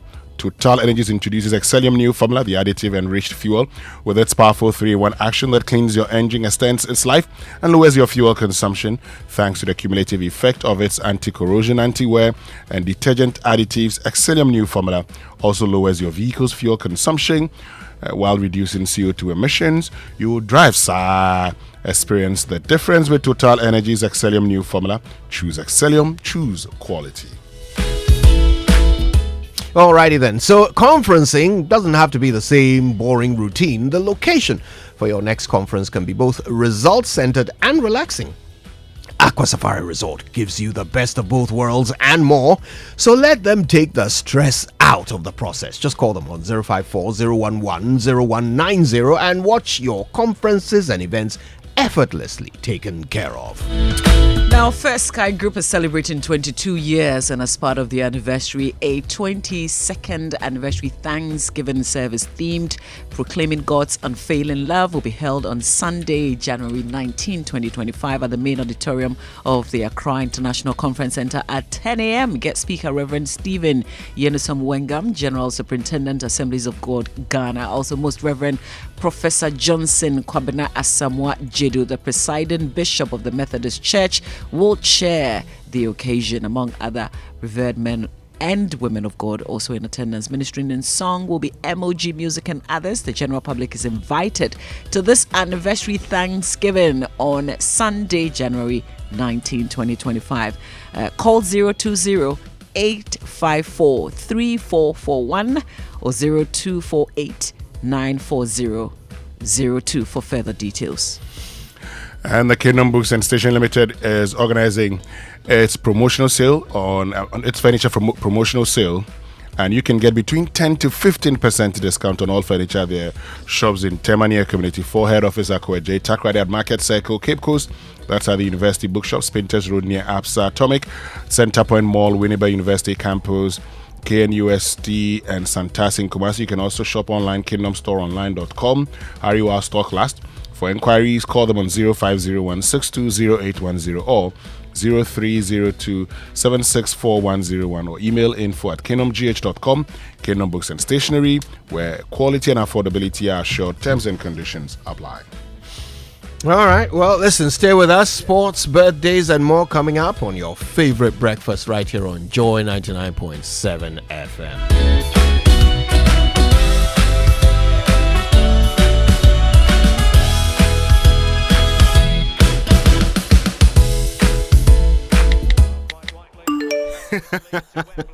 Hey, so as for you, every day you are just pressing your phone. Why? Are they paying you? They are, Oma. Eh?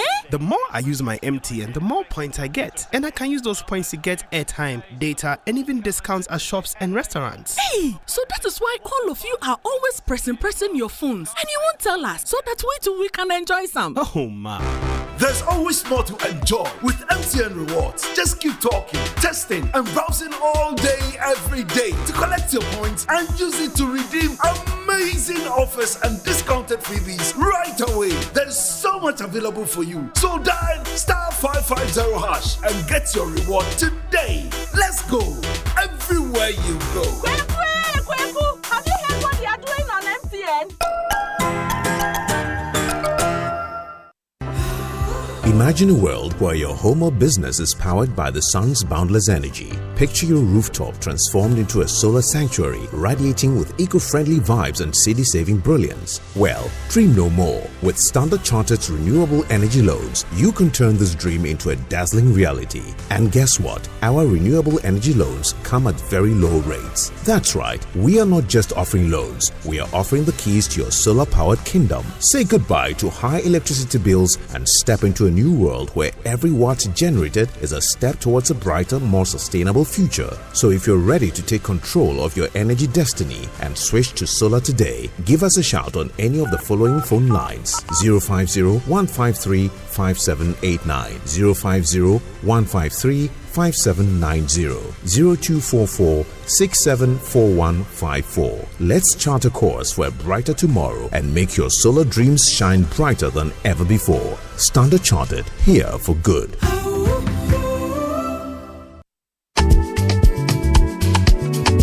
Yafinia gave us the vibe. Now, Inshona Chile makes you thrive. Yes, so it's time to enjoy, Charlie. Buy or renew your motor insurance and boom!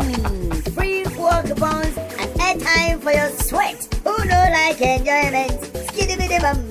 From January to June 2025, Enterprise Insurance gives you more reasons to smile on the road. Insure today and enjoy free fuel coupons for your car and airtime for your phone. Free fuel? Airtime too? Hey! Enterprise Insurance, always your advantage. Insure Chile. It's simple. Insure and enjoy. Ready to secure your peace of mind and experience the fastest claims payment? Visit any of our branches or agency outlets nationwide. Connect with your insurance broker or enjoy the convenience of buying your insurance online through the Enterprise Advantage app today. Terms and conditions apply. Enterprise, your advantage.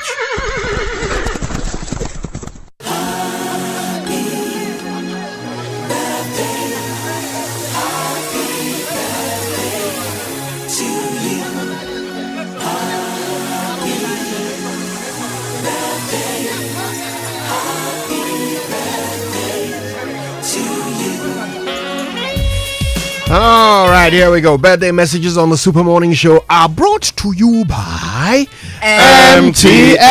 Everywhere you go. And Bank of Africa, the African bank with global reach. Bank of Africa, as strong as a group, as close as a partner. All right, whose birthday? And it's a happy birthday to Merine Butchu Tamaklo. Merine Butsu Tamaklo. It's your birthday today, so happy birthday to you, Merine Butsu Tamaklo. Raymond, do you have any birthday shout today?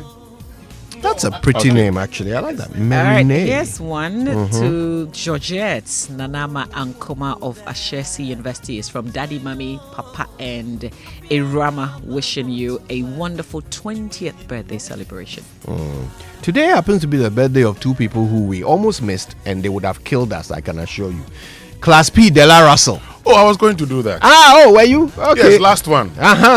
Yes, it's Della's birthday today. Chelsea fan. You're very lucky. They equalized in the final minute last night. Obi birthday. Yes, I was actually wishing for a loss. Obi birthday is all the man. The way Class P can worry if Man United loses. Go and tag you. Take notes. Della, happy birthday to you, Della, do party. And do the party other one, invite us. the other one who would definitely have at least drowned you, Winston, if you had forgotten.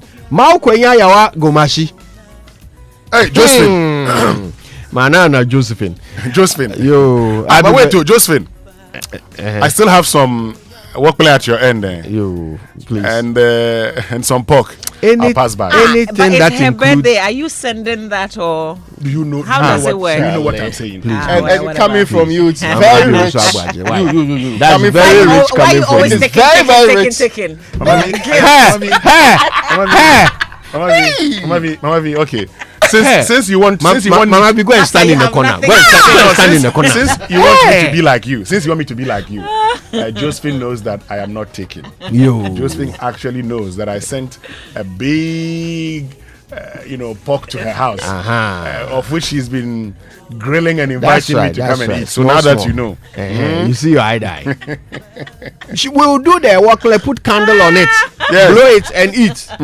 Happy birthday to Suleiman Memuna, to Efo Cyril Go Agbinku, Michael Kuku Oponi Frimpong. Happy birthday to my senior John Wardy, senior Absu, aka Machu. Happy birthday to Ishmael Lamte, also my mate from UCC. Happy birthday to Isaac Wadi Ajay Ampo, for whose birthday was yesterday. Belated happy birthday. This one says, happy birthday to my son, Caston Juonu Konote of Christ the King International School. You turned 9 years today. Caston. We pray for God's favor and guidance for you throughout the year. From Daddy Konji Sam of First Atlantic Bank, Sister Keston, Mommy Anita, and the entire Konote family. What's the birthday boy's name? His name is Caston. And then his sister is Kirsten. Kirsten. Caston and Kirsten. Yeah. Oh, Yawagomashi. I know that today is your birthday, pa, but the other thing, no. The work plan. Is that not asking? No, but my pork is there. What are you talking about? But if you give him pork to someone, is it still your pork? I did not give pork to it. Please. Preparing for me. Energy is never lost, only transferred. All right, the Joy Sports Center comes up now, and it's brought to you by MTN. Everywhere you go, Standard Chartered Bank, here for good. And if it's football you want, DSTV has got it all. Yes, it's all on DSTV. All the leagues, all the cups, all the matches live in HD. This season promises to be exciting. DSTV, your home of entertainment. And as the new year begins, it's essential to take the right steps towards achieving financial stability. The start of a new year is the perfect opportunity to set your financial goals and start on the right path. An input from a professional can make the difference. At Standard Chartered Wealth Management Limited Company, you have access to a wide range of investment options that offer you monthly and half-yearly interest payments through diversified investment portfolios. Call us on 0233 000041 or 0200 7755 or visit us on the 4th floor of the Opebia House Airport, Accra today, and speak with our certified investment advisors on what options suit your financial objectives and risk appetite. Standard Chartered, here for good. And get ready for a game changer. SMEs, we're introducing Yellow Biz, our new multi-service bundle with everything you need for smarter business solutions. This all-in-one package consists of 4G plus router with 10 gigabytes of free data, Microsoft Office 365, genuine Microsoft applications, also WebWiz, a customized business website for your business, and Unicom Service, a unified business communication solution for your virtual call center, IVR, and conferencing needs. All for a very good deal you don't want to miss. With MTN Yellow Biz, your business will gain access to advanced productivity tools, a powerful online presence, and superior customer experience to optimize your operations. To stay ahead of competition, call 100 or 0244 308-111 or email mtnbusiness.gh@mtn.com.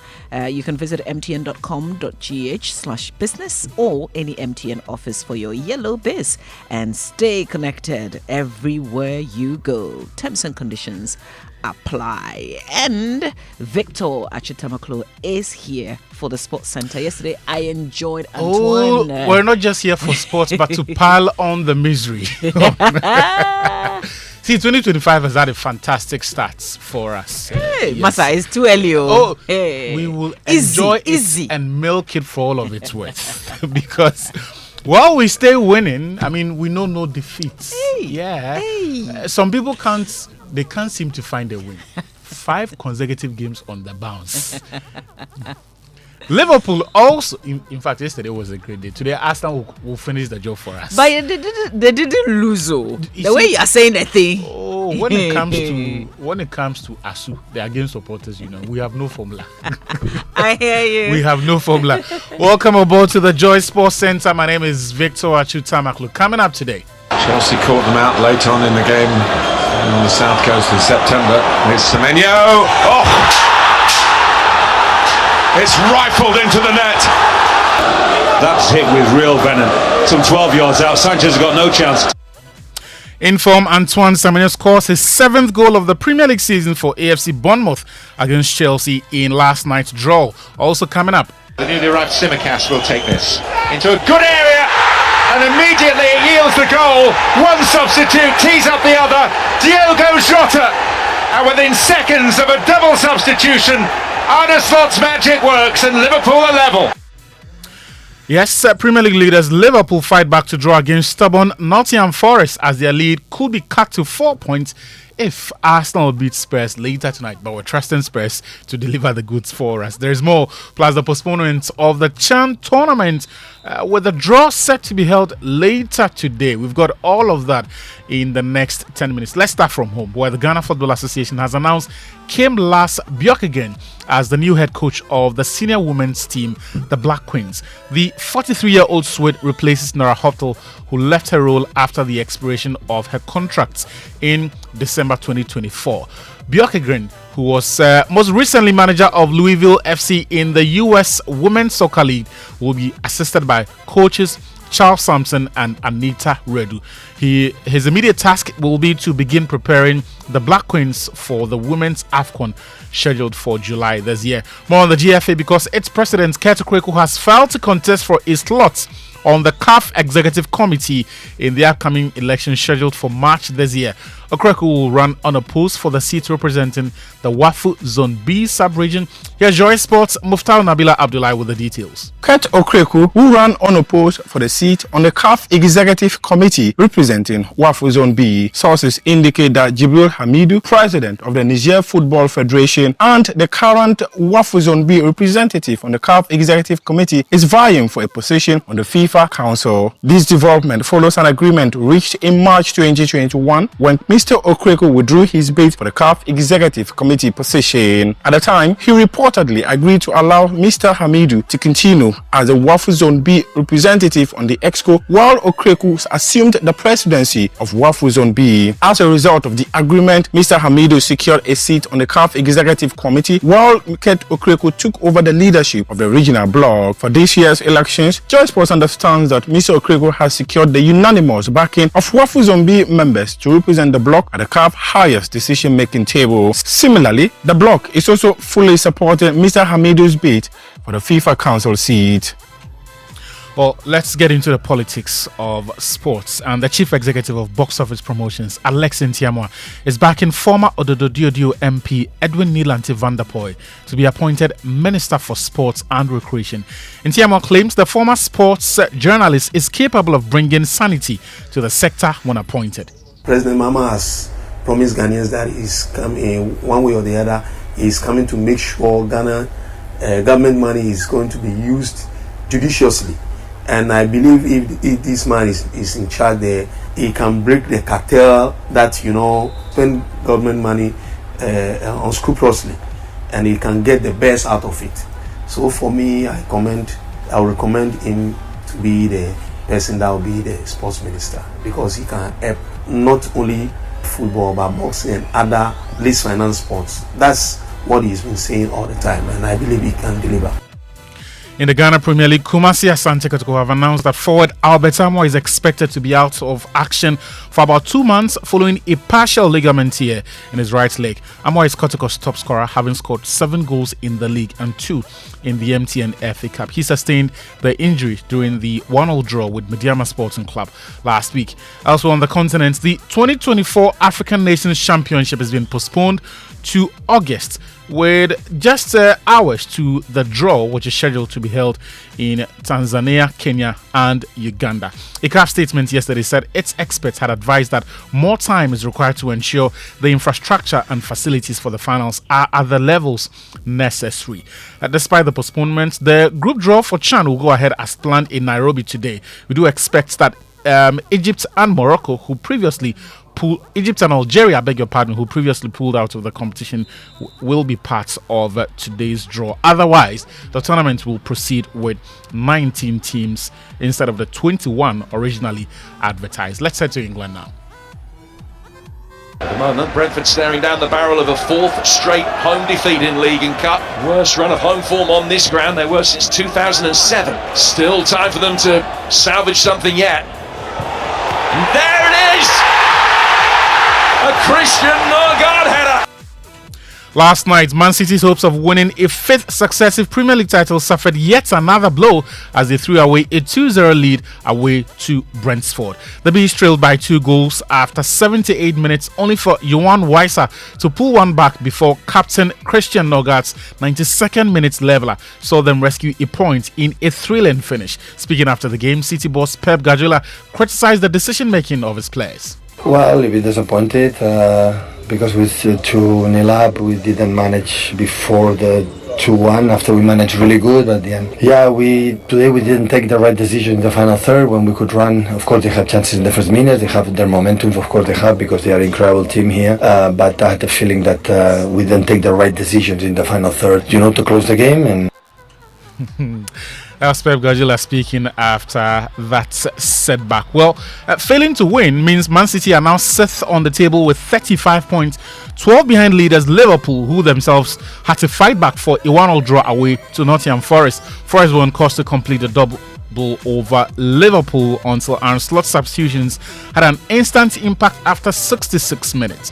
Diogo Jota had only been on the pitch 22 seconds when he headed in a corner from another substitute, Kostas Tsimikas. After the game, Slot admitted it is now difficult to win games because teams are adjusting to their tactics. Second half of the season is always more difficult. You've already faced the team. They know us better. They know our playing style even better. Some teams even bring players in during the winter break or bring a new manager in. So the second half, and they have to fight for every point. So here at Forest, they want to stay up where they are. And next week, maybe you can face a team that's in a relegation battle. So to win in the second half of the season is always harder than in the first. But if we can continue bringing these performances in like we did the second half, then we will not always be that unlucky. At Stamford Bridge, Ghana's Antoine Semenyo scored his 6th league goal of the season as Chelsea came from behind to draw 2-2 against AFC Bournemouth. Semenyo won a penalty and scored to give the Cherries a 2-1 lead before Rhys James levelled matters late in the game. Speaking after the match, the Black Stars forward expressed frustration at Bournemouth's inability to hold on for a win. Yeah, Ryan Christie got the ball, and where I was positioned is where I'm familiar with getting the ball, shift and shoot. So I knew what I was going to do as soon as I got the ball, and execution was right and went in the net. So happy with that finish, but also frustrated as well. I felt like we should have got 3 points. Defended with our lives on it. But yeah, I mean, just take the point and move on to the next game. That's all we can do. Well, later tonight, the Premier League continues, and Arsenal could cut Liverpool's lead to 4 points if they beat Tottenham Hotspur in the North London derby. Arsenal boss Mikel Arteta has said their experience from last season is helping them to make better decisions. From the start of the season already, we had to deal with quite a lot of things, which again I think is going to, and it is helping the team a lot to get what we want to get, to have those kind of experiences and having the ability to adapt and confront the situation in the manner the team is doing again. But yeah, about the results, it's not what we want for sure, but the manner that they are occurring as well is very specific and especially very unusual. Now we have to do something from the Australian Open before we check out of session, because Zheng Qinwen has admitted it was not her day as she was beaten in the Australian Open second round in the biggest shock of the tournament so far. China's Zheng ran up to Aryna Sabalenka in last year's tournament, and the Olympic Games gold medalist lost 7-6, 6-3 to German veteran Laura Sigmund, ending the Joy Sports Center. Mama V, so we've got a new Black Queens coach. Any expectations? Any words of encouragement? For the Black Queens, they are not a problem. Yeah. In fact, they are the ones that bring us joy. So I don't know. But his why name a is man, a mouthful, though. Why a man? Why did we let the woman, and then we brought in a man? Well, we're not serious enough. Because it's not like she wasn't performing. No, she was performing. So why have we changed? wanted her to stay. The FA says it was a matter of money, but if you go to Nara Hopsel's LinkedIn page, you get an insight as to why she put together a graph of the preparatory games Ghana's competitors have been playing in, right? And we are the least active team. Yeah. So she had asking for the longest time about what the plan was and for friendly matches to be played, but we simply did not play enough games, and she felt she cannot take an ill-prepared team to the tournaments. So since they say it's money, are we paying this new manager enough? Less? I doubt. No, I doubt. Why are these things? His name is a mouthful. His name is a mouthful, though. Kimlas Bjørkegren. Kimlas Bjørkegren. Yeah. He's from where? Sounds like Norway? He's a Swede. Sounds like a Viking. Okay. All right. Well, we wish him well. Yeah, we do. I mean, he'll enjoy Ghana. He will. And the Black Queens will not bring him disgrace. No, they will not. Also, I think the manner of Nara Hopsel's exit and the issues surrounding the team mean expectations are not very high. Yeah, so I think there is but the standard has been set. That's true. That's true. I mean, at the very least, there is the way the team plays, and the people will not compromise on that. That there is an identity, there is a fight, and there's a certain quality that we have restored to the team. I mean, whatever happens, that people will still want to see, even if not win the competition later this year. Well, thanks, Victor.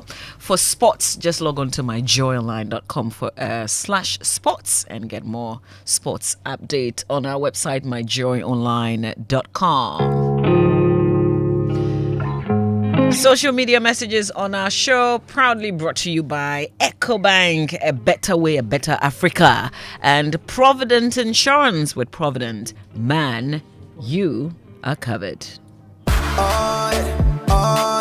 EcoBank Mobile, they make me say, oh yeah. EcoBank Mobile, they make me crazy. Download it and use it. It gon' make your life so easy, yeah. Oh yeah. Download it, you gon' enjoy it. In my branding check. In my branding check. Come make a download them for you. Cause you can pay bills, you can buy credit, you can pay school fees, even chest tights with the Apple. EcoBank Apple.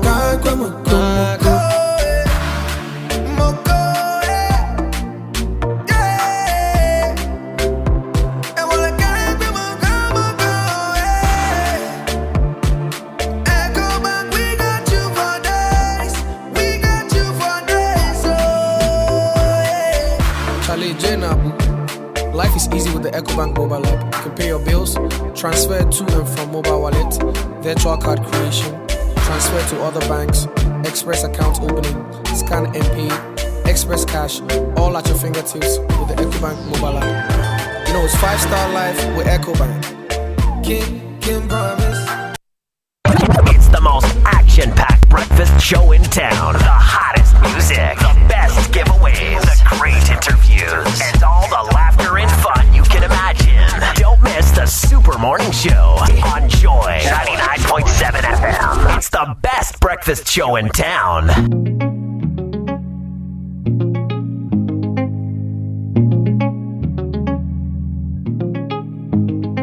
Keep the frequency clear. 99.7.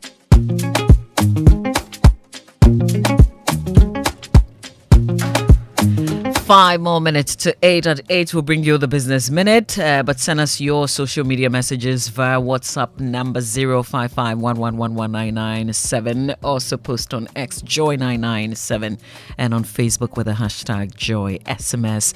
Social media messages proudly brought to us by EcoBank, a better way, a better Africa, and Provident Insurance. With Provident Man, you're covered. Don't be scammed. Fraud activities are on the increase as scammers continue to target customers of various banks through phone calls, text messages, and emails to get customers to divulge sensitive information such as password, PIN, card information, CVV, OTP, and other personal details. Their ultimate goal really is to steal your money. EcoBank is advising all customers to be extra vigilant and never trust any phone calls, text messages, or emails from anybody posing as an EcoBank staff and assisting customers to update their bank details. Some of them give you the impressions that EcoBank will be calling you to ask for your account or card details or help you link your Ghana card to your bank account or offer unsolicited assistance. Beware, as these fraudsters will try to gain your trust and persuade you to give out your personal account details. Protect yourself by never sharing sensitive details with anyone claiming to represent EcoBank. Here are some pointers that you must always remember. First of all, bank account details can only be updated at an EcoBank branch. EcoBank mobile app can only be upgraded also at the App Store or Play Store. Now, linking your Ghana card to your EcoBank account is at any EcoBank branch or at www.ecobank.com. Do not share your password, your PIN, OTP, card information, or any other personal information with anyone, whether remotely or face-to-face.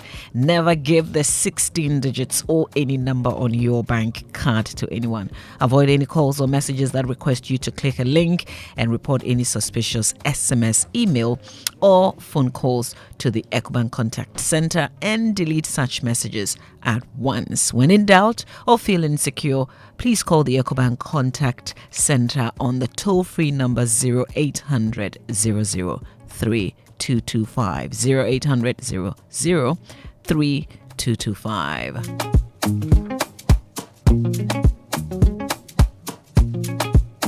Coffee in your cup and joy on the set. The Super Morning Show is always the best bet on Joy 99.7 FM. That's right. Before the Business Minute, let's bring you the fuel station tips, which is brought to us by the Chamber of Oil Marketing Companies, shaping policy, advancing industry standards. Your tip for today says, turn off your engine. Always turn off your vehicle's engine before refueling. This reduces the risk of fire and prevents accidental movement of the vehicle. Turn off your engine, whether you're buying petrol or diesel, because sometimes some people use that as an excuse. They say, oh, I'm not buying petrol, so my engine can be on. But the tip says, whether petrol or diesel, turn off your engine. Always turn off your vehicle's engine before refueling. This reduces the risk of fire and prevents accidental movement of the vehicle. Thanks to the Chamber of Oil Marketing Companies, shaping policy, advancing industry standards. We bring you the fuel station tips here on the Super Morning Show on Joy 99.7 FM. And Business Minute is brought to us by Consolidated Bank Ghana, CBG. We stand with you. Anointed Engineering Services, the generator experts, Pinnacle Life Insurance, more for your smile.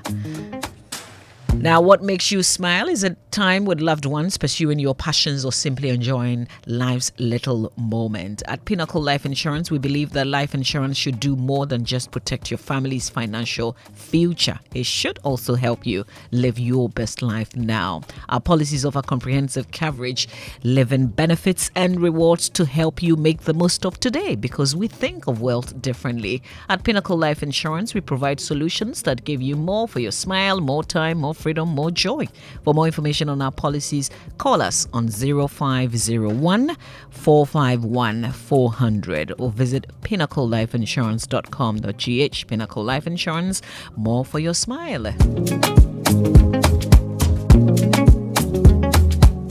Coffee in your cup and joy on the set. The Super Morning Show is always the best bet on Joy 99.7 FM. And it's 8 o'clock.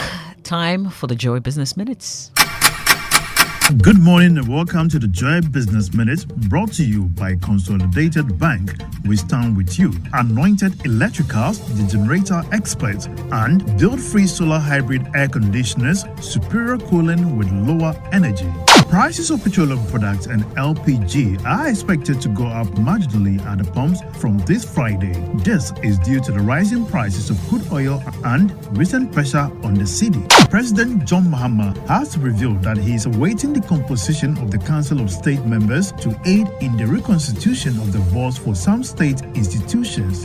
And Executive Director of the Africa Center for Energy Policy, Ben Boachi, has made a strong case for the Electricity Company of Ghana to be privatized.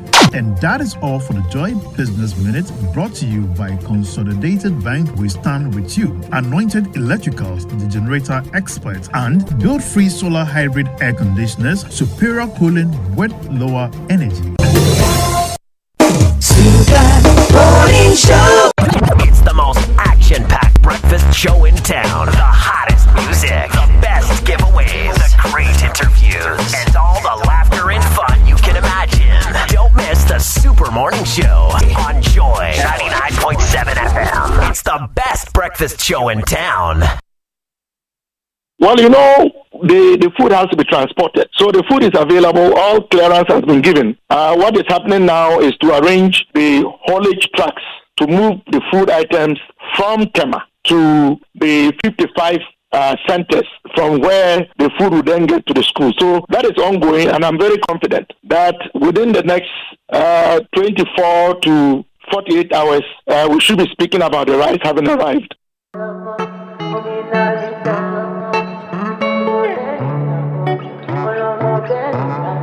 Coffee in your cup. Enjoy on the set. The Super Morning Show is always the best bet. On Joy 99.7 FM.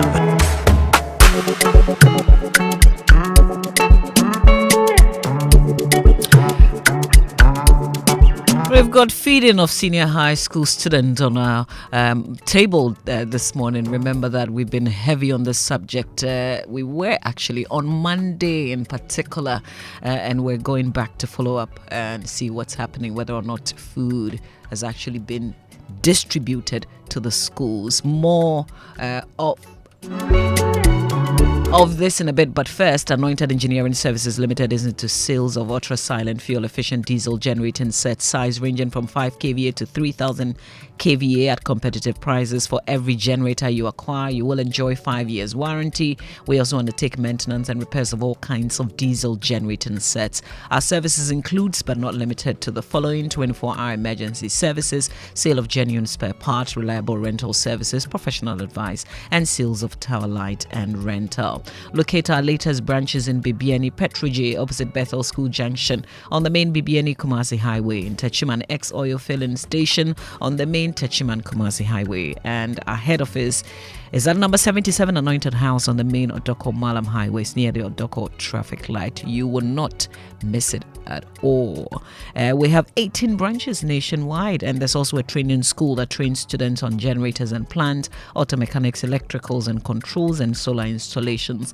We offer 80% hands-on training and 20% theory. Contact us on our hotlines 0243 480-334 or 0243 690-295. Anointed, the generator experts.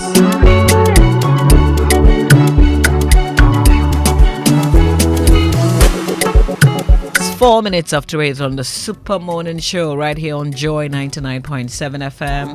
You had Clement Apak, who was given an update to our new scheme on the supply of food to secondary schools. We'll get the very latest, Raymond, later this morning. Let's find out if the foodstuffs have finally been distributed to the schools. I think it was the north that was heavily affected, we're told. So do they have enough food now? What's the very latest on this very subject? And again, they should not only reduce it to... The problem is that some schools have other things, but they don't have the full complement of what they require to give their children balanced diets. I don't know if you get my point. Mm-hmm. And again, there are schools that I think the kids have already taken note of that. So this is how they do their things. you go to school, Marvi, and you go with enough food that you're almost discounting what the school is likely to provide for you, or that becomes complementary. In times past, it is what you sent to school that was supposed to be complementary. I hope you get the point. Yeah. But this time around, it is rather what the school is providing that appears complementary. So people are planning their nutrition outside what the school is supposed to be. I mean, and these are difficulties with running a system like this, except if you do not ensure that there is consistency. There are always bound to be problems when, for example, the public service is routed in such a way, a public finance system is routed in such a way that they release, let's say, quarterly. But it means that you should also rearrange a system in a way that the quarterly releases are in tandem with what the schools want. The ultimate goal is that the kids are fed properly. They are at the developing stage in their lives. Yeah. It makes sense that you do not curtail their development. You do not put nutritional problems into their development, because brain development has everything also to do with nutrition. And it's not everybody that can choose the option or taking them to the other schools that they know that they will be dealt with properly. I actually think that parents should start seriously considering this day option. But it puts pressure also on schools. So, for example, you are in Accra and your child is in Wesley Girls. The day option is extremely limited for the child. Yeah, unless you're saying go and get a hostel and put yes, the child. if you are in how old Accra, is the child? Can they be on their own? And it's also the standard of the schools. If you're in Accra, and most of the other schools in Accra are of the standard. So if you're in Kwabenya, you can take your child to Kwabenya Senior High School. Yeah, there's a day school there. Kwabenya Day School, they don't lack facilities, but they have no history of performing like the other schools that you are guaranteed of the performance. But everybody knows that the best of our schools, it is incumbent on the child to pull and put up the best performance. Sometimes, even though historically the school performs well, it may have very little to do with the extraordinary competence of the teachers. In fact, it might have been that some teachers 20 years ago were very good, but over the years, these ones could have been replaced with others that you do not know about. So we need to rethink this whole concept properly, so we do not always get ourselves into this problem. It's not a transition problem. We know, because this is not the first time we have raised the issue. It's also not a we lost sight of it or we refuse. Over the years, we've had difficulties meeting the demands when it comes to feeding of the kids, because it's a big ticket thing. You're right. We've not gone around it. And we have refused to review or take a look at it again. So that we can even learn the lessons. Yeah. Now, when the Akufo-Addo government came in, they realized that there were some debt headmasters were even making. In fact, there's an incident where they talk about some 50 million debt incurred by a school over a period of time. To avoid those ones is when the site is centralized and redistributed in certain ways. Some say that was the manifest reason for doing what they were doing. That the latent reason was that people within their fold were getting other things or being involved in all of that. That notwithstanding, we should not lose sight of the most important part. A child goes to school to learn. The teaching and learning is the most important activity. So if the accommodation and feeding can be rearranged in such a way, it doesn't become a bigger problem than the teaching and learning. Because sometimes we lose sight of the fact that we need to concentrate on providing the quality that we need in the schools so that these kids are competitive. When we spend all the time talking about feeding, we do not have enough time to talk about the quality of the teaching and learning. We are raising 21st century children or young adults who compete with their colleagues all over the world. Now, with the system that we have, globalization has ensured that the Chinese can apply for a job in Ghana. And if indeed they are better qualified, people will be tempted to give the job to the person. So that's the kind of vision we should have for the people at that level. Not be bogged down by, they are not eating enough food and all of the other things involved.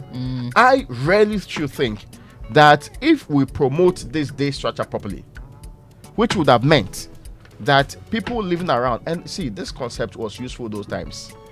The concept of everybody converge from north, south, east to a school so that they can interact and do all the other things that's important. But now check your area, Maravi. The differences in the ethnicity around your area alone.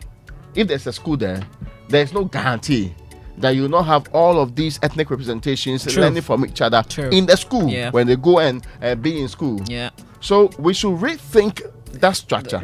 The whole concept, the whole idea behind it. So if we think that a Wesley Girls structure is wonderful, why not have similar ones in schools differently, so that the assistant headmaster of Wesley Girls Original could be assistant headmaster of Wesley Girls in Accra, or she'll be the headmaster. She's learned the things that made Wesley Girls. Let's replicate and let it work out properly. By that one, we will leave the feeding and the accommodation to Mama V, who is already doing that because she's a parent, competent enough to take care of the child. That's actually a perfect idea, Raymond. We would identify a few people who would never get money, because I have never discounted intervention. I said I was part of the team that went across this country trying to check which social intervention program was working. That research work identified that there are schools, and I've used the Bongo Soy example, where kids are not going to school because they didn't have sanitary products available to them. Such a child does not only need school fees being paid. A child would need a supply of other things too. So we need to rethink the entire module properly. Let's not choose the easy way out all the time. You know, some private investors are already doing that in the private sector. So there's a Popular Girls School, which is a private girls' school. And this culture of Wesley Girls already, I understand, has been planted there. So people, those who can afford, are doing that. But if we could do that with the public sector, because, we have them already. I mean, we have former headmasters of Accra Academy, of Infantipim, of Achimota, you can, I'm talking about of Presec, of all these great institutions, and we can replicate. But listen, what are your thoughts as well? Join in this conversation. 05511119997 and post on X with the hashtag Joy SMS. And let's have, because that was the idea behind model schools. Model, because it's a nice picture of what a real thing looks like and what others ought to replicate. So we can have these structures being reproduced elsewhere, so that, in fact, we can even make it simply so they are connected. We can have a child spend weeks having interaction with their colleagues, let's say in Cape Coast, Wesley Girls number 1, there's Wesley Girls in Kumasi too, all over the country, the same name, but the teachers can even be changed around. I mean, we have a lot of head teachers who are retired, but really they work in the private sector. And they Why have can't we get them? Experience and the competence. Let's let them build upon a structure we have already put in place. You've introduced another leg to this whole conversation. I think we should revisit this and expand on it someday. Because this whole idea is because some people feel that hook or crook, they have to go to certain schools. A parent can put you in a school this year, next year put you in another school, because they are not sure about all of the standards that are supposed to be guaranteed in the school. And I think we should not just leave the bigger conversation to, oh no, we have resolved it, we have sent food to them, because we have it consistently. The food matter. Nobody can feed Mama V's child better than Mama V. I agree with you. Mama V has a 100% interest in feeding the child. So let it not be known. In fact, let them contribute. It's a lot of work. If that feeding is purely your job, and your child goes to school in the morning with a lunch pack, like now all of these young people, they go to school with their lunch pack. Yes, with their feeding bottle. We come to work with either breakfast packed or lunch. You are always holding what they call it, It's 14 minutes after 8. We're also serving you at 8:60. You are holding Stanley's cap. The young people, they are cap. You are holding some. Yes, but I mean, I'm not disputing that. You have been purporting to be very young in all forms, so that's not the most important part. But we should rethink. the opportunity for review gives us opportunity to rethink things and propose new ways of doing it better or improving certain elements. We may not be able to convert all schools like that, but we can start from somewhere. Yeah, we sure can. Yeah, we can start from areas that are required to do so. If we, for example, believe that a GIS model is wonderful, we can have another version of that. You get what I'm trying to say? Learn the best experiences that they provide in that school and replicate elsewhere, and let us build upon that system. Yeah. If we don't do that, every year we will discuss when is my money being released, who is releasing what. Then we'll be fighting with leadership of the country on these matters. Yeah. Well, we're also serving you this, a study on the impact of poor health on businesses and the broader economy has revealed that hypertension, BP, and diabetes rank high as key health issues affecting productivity in the country. In fact, what the article also says is that health issues are responsible for about 50% of unproductivity. Brings out the need for occupational health services to help drive productivity and the economy. And that's exactly what we're doing on the Super Morning Show today. We've got a specialist joining us for this conversation. Big Stories brought to us by Telecel, connecting Energy's latest film is your partner for life. Lancaster University Ghana, the only British university campus in West Africa, and Republic Bank, we're the one for you. Now, let me bring you the good news from I need you to switch to Telcel, right? Because it's important. If you switch to Telcel fixed broadband today, it's an experience, incredible bonuses. It's non-expiry bundles. The data transfers are across devices and lots more. It happens. You can transfer your data from your phone to other things, from the device, the broadband to your phone when you don't have any, and all of that. New customers get 50% bonus data in addition to other mind-blowing offers, and existing customers receive 300% bonus data on every broadband renewal to keep browsing. To subscribe to Telecel fixed broadband for these amazing offers, dial *900#. Yes, *900#, or use the Telecel Play app, or visit a Telecel retail outlet, or just log on to telecel.com.gh and get connected today. Terms and conditions are apply. Telecel, connecting energies. Marvin, let me do your style. Good morning to Patricia Obunai, yes, of Telecel, and also to you, Linda, yes, at Telecel. Do you have any name to add on to it? There's a man I want to celebrate, actually. But first, Mama V! I don't know why I opened this door. Republic Bank is given, and they're giving really big. Just pay with your Visa credit card and stand a chance to win an all-expenses paid trip to Dubai or a luxury staycation at some of Ghana's finest beach resorts, including Maha Beach Resort, Breezes Beach, or Camp Chache. You could also win a 5-course dinner for 2 at the exquisite Braza restaurant, a full-day spa services for 2, and other exciting rewards in the Republic Bank Tap Win and Fly to Dubai promotion. It's ongoing. Remember, use any of your Republic Bank Visa credit card, Infinite Addition, or Classic card. Every tap counts. So what are you waiting for? It's time to fly to Dubai with a Republic Bank Visa card. Start tapping and make this season unforgettable. This promotion is under the Caritas Lottery platform. Republic Bank, we're the one for you. Now, do you want a British degree at a fraction of the cost, Maravi? Yeah, because this your degrees in India. Anyway, anyway. Now, I want a British education, but I don't want to travel there. So yes, that's why I'll do Lancaster. Yeah. Oh, no, but take your time. Why? I asked you whether you want a British degree. That's one that you are doing. Yeah. Because your degrees in India, it is local champion degrees. But people have been saying, I'm not the one saying it. You know, I've been seeing Mohammed's appointment. You see how to put in some, at color, standard, and some experience from elsewhere to win. Now, if you want a vibrant student experience in a community that equips you with useful employability skills, taking you one step closer to the career of your dreams, Enjoy all these and more, plus up to 50% scholarship for your degree at Lancaster University, Ghana. Be taught by the finest faculty trained to UK standards at our campus. For more information, visit lancaster.edu.gh. You can also email us at admissions@lancaster.edu.gh or call us at +233 020 960 7008.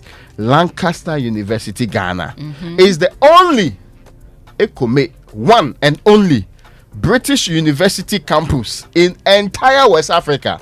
Not in Togo, not in not in the other country, Nigeria. In that big country, they don't have one. Lancaster University, Ghana is the only British university campus in West Africa. When you go there, even the weather is British, like, you feel this is classroom. This is the standards are there. There's no feeding challenge. If you have to be fed. 20 minutes after 8 on the Super Morning Show. It's my friend's wife's birthday, Edwin Kwedo's wife's birthday. Akusika, happy birthday to you. And I see that you've got one birthday dedication. Yes, so this says, please help wish my mom, Lorinda Vivian Nana Kosia Antobre, a happy birthday. God bless her for all the free food and prayers. Yeah, this is from Sika Antobre, Esquire. Yes. Oh, Sika, I see you. You know him. Yes, Sika's my mate. Everybody you know. And I want to celebrate and all your grandchildren is part of it. Dr. Kwabneji. Dr. Kwabneji is founder and chairman of Kasapreko PLC. You have to add, he's an amazing man. Good morning to you, sir. Yeah, good morning to you, Dr. Kwabneji. Wow, you are amazing, man. We knew that long time ago. But when my hubby says you're amazing, then it's amazing. He's an inspiration, great motivation to the nation. To you. To the nation, to the globe, actually. He's a serious entrepreneur. And you're also an entrepreneur, right? Aspiring. It's the Super Morning Show. We've got a health conversation. Listen, this is very alarming. Health issues responsible for 50% of unproductivity, according to a study. Where are we going? This should be a national crisis that is dealt with properly, because when we fix it, we are fixing the productivity in the country. When we fix productivity, we get more resources for the state. When we get more resources for the state, we become more prosperous as a state. We reduce the wanton borrowing and all the other things that are connected to it. When we become more prosperous as a state, it improves our quality of life. I'm doing the connections that come with this. So at the core, we should be able to fix this. At the core, we should not leave it to the individual, as in Raymond, you, Wilson, to only be concerned about their health. Our workplaces should be a place where your health is promoted so that you can work better. You get what I'm trying to say? When people have to spend all their time in the office, when people have to actually go out and seek health care, when we have to lose critical human resource because of some health conditions, it fundamentally undermines our productivity as a people. So this is a national conversation. You cannot achieve anything if your human resource is defective. All right, join us 05511119997. That's our WhatsApp number. Post on X Joy997 and on Facebook with the hashtag Joy SMS. We've got Dr. Jean Araba Yangsen Insia, who is an occupational health practitioner and petroleum doctor, medical director of Scope Occupational Health Services, and Dr. Yao Osafo, CEO of Medicas Hospital, joining us for this conversation. After these, something you Dr. Kojiansi has joined us. You mean the doctor in the family is Dr. Gina Rabayang. She's here though. She came with her husband Francis, and they're waiting patiently to come on and help us with this conversation. So we're getting down to that right after these. Okay, wake up. Good morning. Good morning. There's a business in every woman, from the young lady brimming with exciting and novel business ideas to the market queen managing her empire. There's the she architect, quantity surveyor, realtor, business consultant, crafting dreams into reality, and the multitasking mom, seamlessly blending work at home. The entrepreneur, meticulously checking stock. To the corporate woman, sealing deals on the move. Indeed, there's a business in every woman.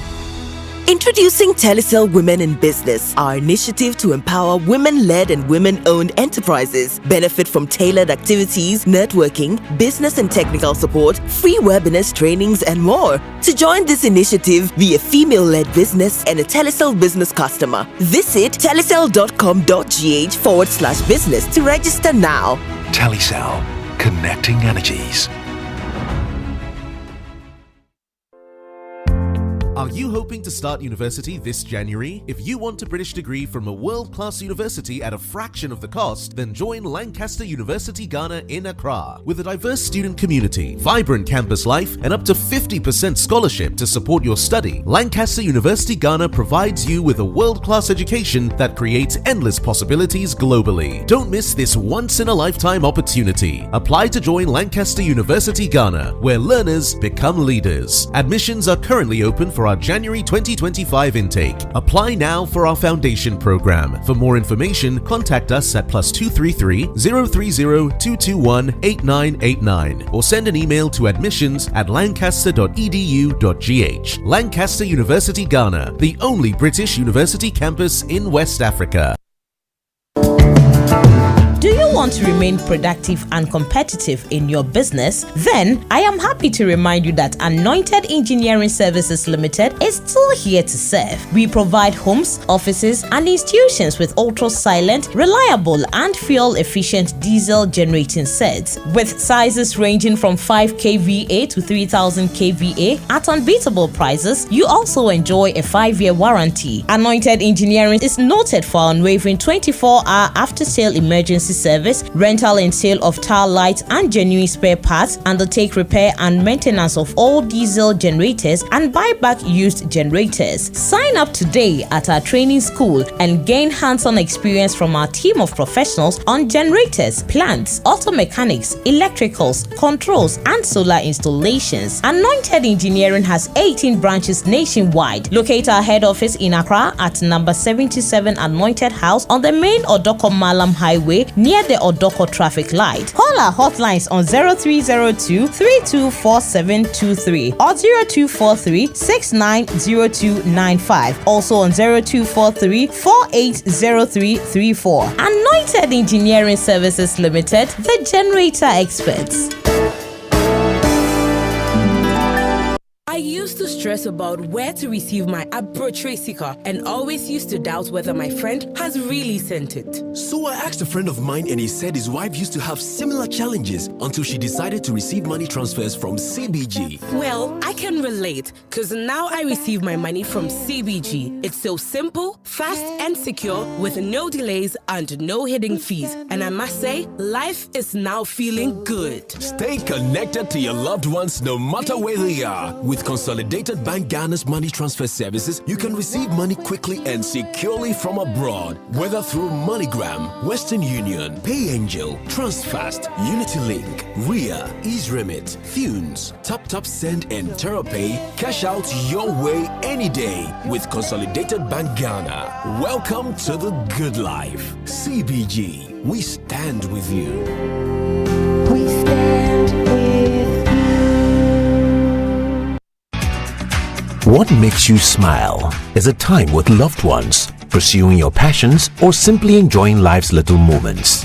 At Pinnacle Life Insurance, we believe that life insurance should do more than just protect your family's financial future. It should also help you live your best life now. Our policies offer comprehensive coverage, living benefits, and rewards to help you make the most of today because we think of wealth differently. At Pinnacle Life Insurance, we provide solutions that give you more for your smile, more time, more freedom, more joy. For more information on our policies, call us on 0501 451 400 or visit www.pinnaclelife.com.gh. Pinnacle Life Insurance, more for your smile. Coffee in your cup and joy on the set. The Super Morning Show is always the best bet on Joy 99.7 FM.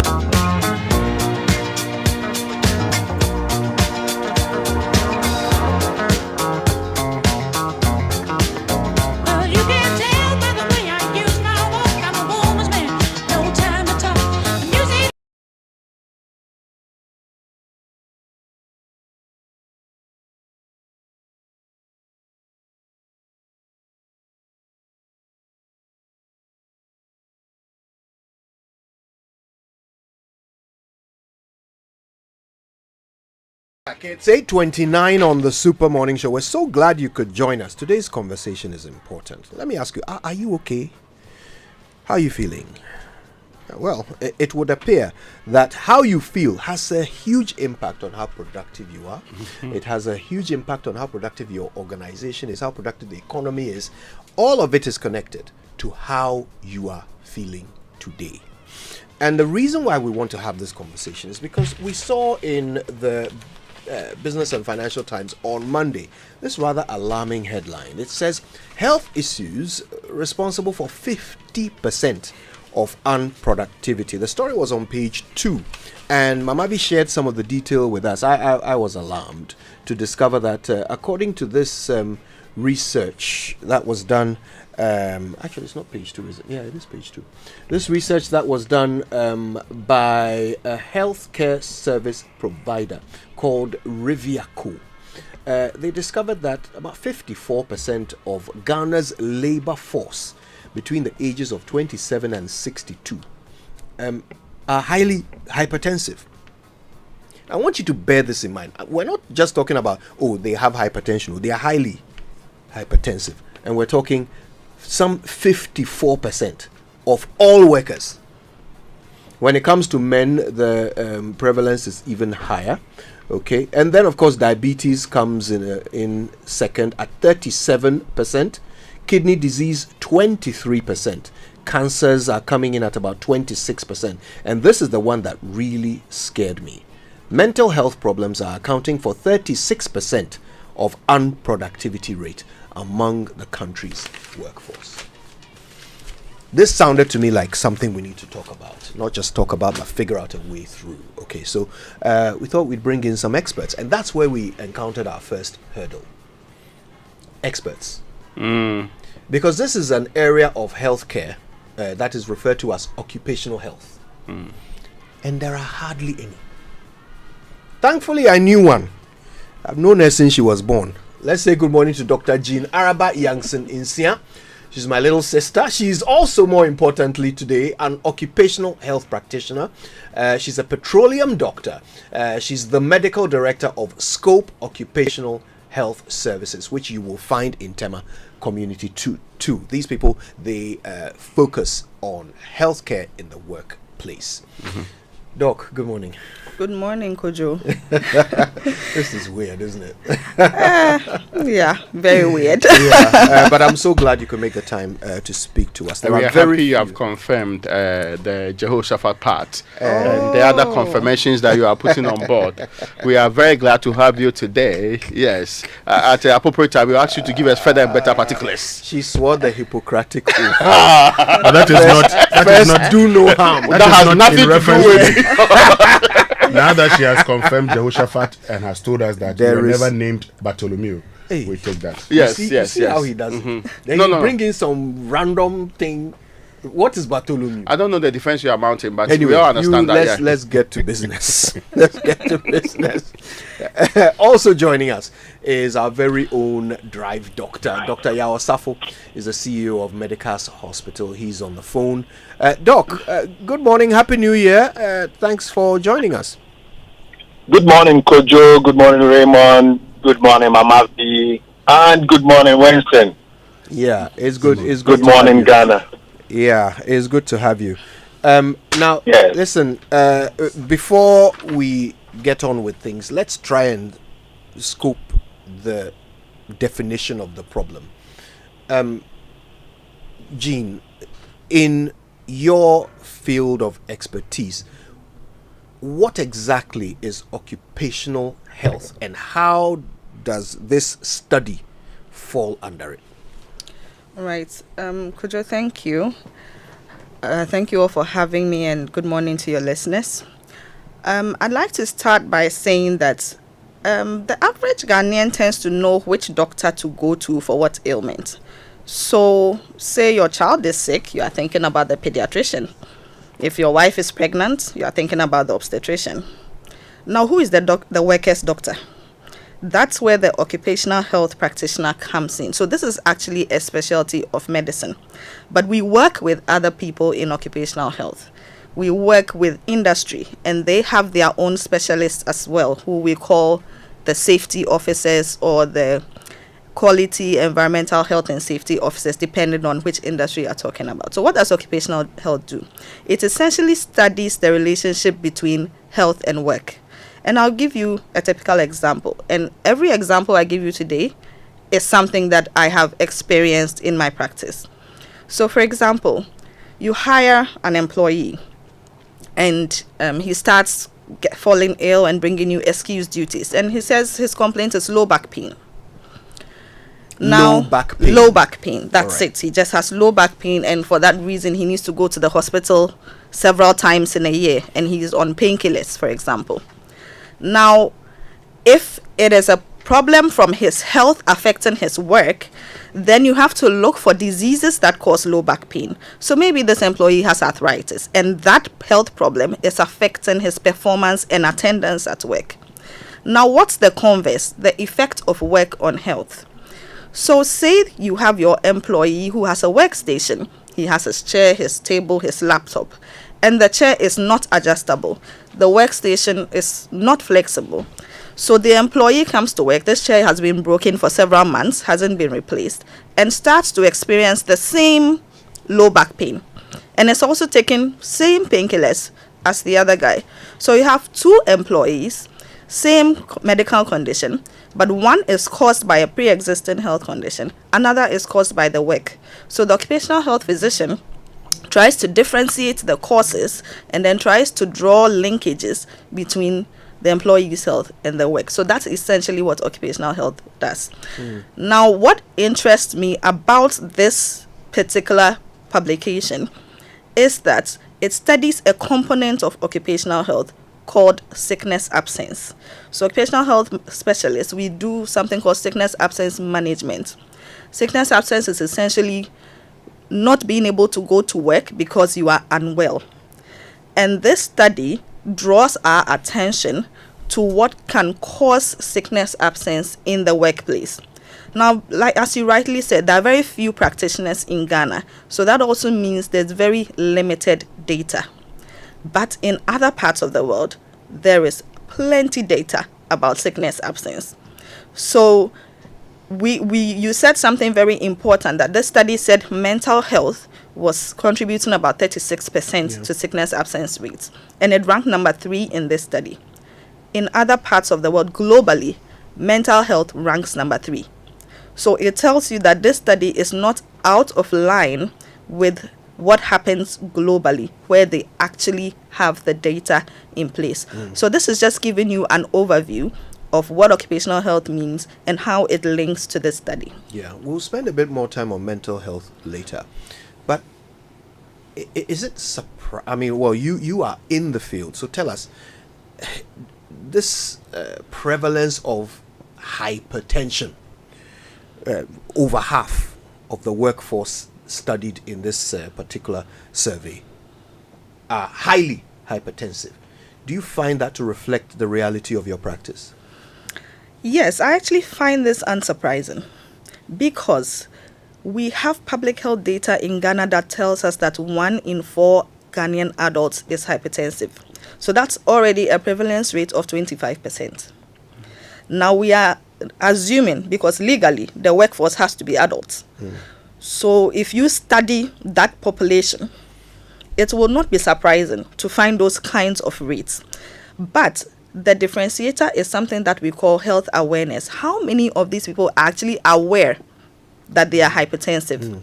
So this study managed to get this data from medical screenings. So somebody actually checked your blood pressure and then we knew you're hypertensive.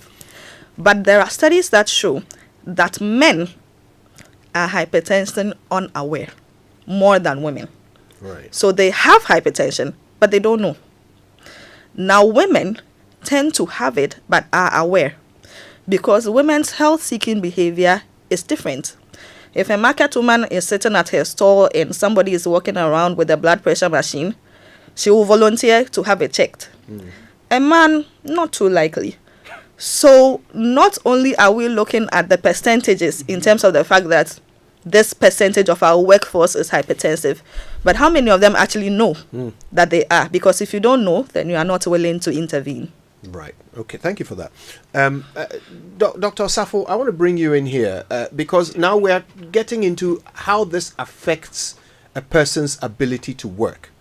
And you obviously, in your practice, deal with people at the point where they are coming to seek medical assistance. You've written several excuse duties throughout your career, I have no doubt. But what do they tell you? What effect does, for example, a person who's hypertensive, what effect does that condition have on his ability to do his job? Right. Thank you, Kojo. And good morning to Alba in the studio as well. But, Kojo, we have not had the benefit of the research paper that has been published in the newspaper. But there's no reason, based on working for 19 years, there's no reason for me to doubt the findings that they put out. Could you let's look at some of the findings, hypertension and diabetes 1 and 2. And I'll take you back to the death statistical report of 2022, which was published on May 9th last year. And the leading cause of death in Ghana for the year 2022 was hypertension by a mile. It was responsible for 37.8% of all deaths. Again, 6 out of 10 men, 6 out of 10 deaths happened in men. So there is no doubt when we talk about the mortality statistic, death, which is the ultimate complication, if you like, is caused by hypertension as of 2022. We don't have the 2023 data. We don't have the 2024 data in Ghana. So let's look at hypertension. Globally, the picture is no different. 1 in 10 people are believed to be adults, are believed to be hypertensive.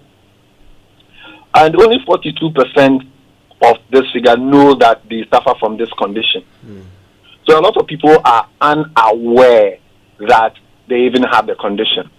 You're right in saying that at the point of care, we sometimes have to issue what we call excuse duty, indicating to employers that an employee is too ill to function. That is productivity out of the window. So hypertension is a multisystemic disorder. Same with diabetes mellitus, which is number 2 on this particular list.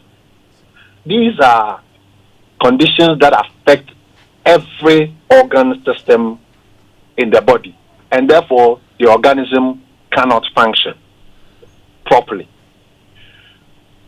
Could you let me also mention at this point and recall a profound statement made by the government statistician, Professor Samuel Kobnenim, during his inaugural, and this was his inaugural lecture delivered at the University of Cape Coast, June 2022. And I think he drew the air of the TUC when he said that public sector workers generally are overpaid for work that they do. He put out some very startling figures. He says the average public worker earns about 3,400 Ghana cedis. That is the input from the employer, government of Ghana. And he says that the productivity, however, is about 1,200 Ghana cedis. So, if the employer puts in 3,400 and the measured productivity is 1,200, that's even less than 50% of what you put in. That is productivity out of the window. Hypertension and diabetes can affect your brain, can affect your heart, your lungs, your liver, and the kidneys. And I know Joy FM has been in the forefront of fighting for a different approach to the provision of dialysis services. I think last year we talked a lot about that. If you go to a lot of the dialysis centers, it will tell you that the commonest reason why people come for dialysis for chronic kidney disease is because of hypertension and it is because of diabetes. 1 and 2, globally, you would have these two conditions. So, if you are going for dialysis 3 sessions a week, what time are you going to spend at multimedia working? That is productivity out of the window. If you suffer a debilitating stroke that paralyzes or weakens the dominant part of your body, meaning you cannot write, for example, you cannot walk, how are you going to effectively work?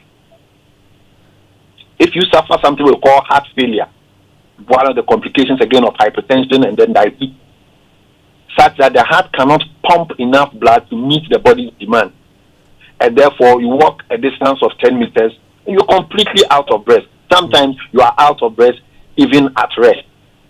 How are you going to meaningfully perform any activity? So, Kojo, this is the context. When we talk about productivity, then we are looking at how these medical conditions lead to, as my colleague in the studio, Alba said, days off work. And the employer now has to find your replacement or actually put the work on hold for another person to do it. But let us not forget the mortality statistic. That puts hypertension as number 1 cause of death. When you lose your key any employer, if you lose any employee, it hurts the business. But Kudo, we also know the role that Messi played in Barcelona.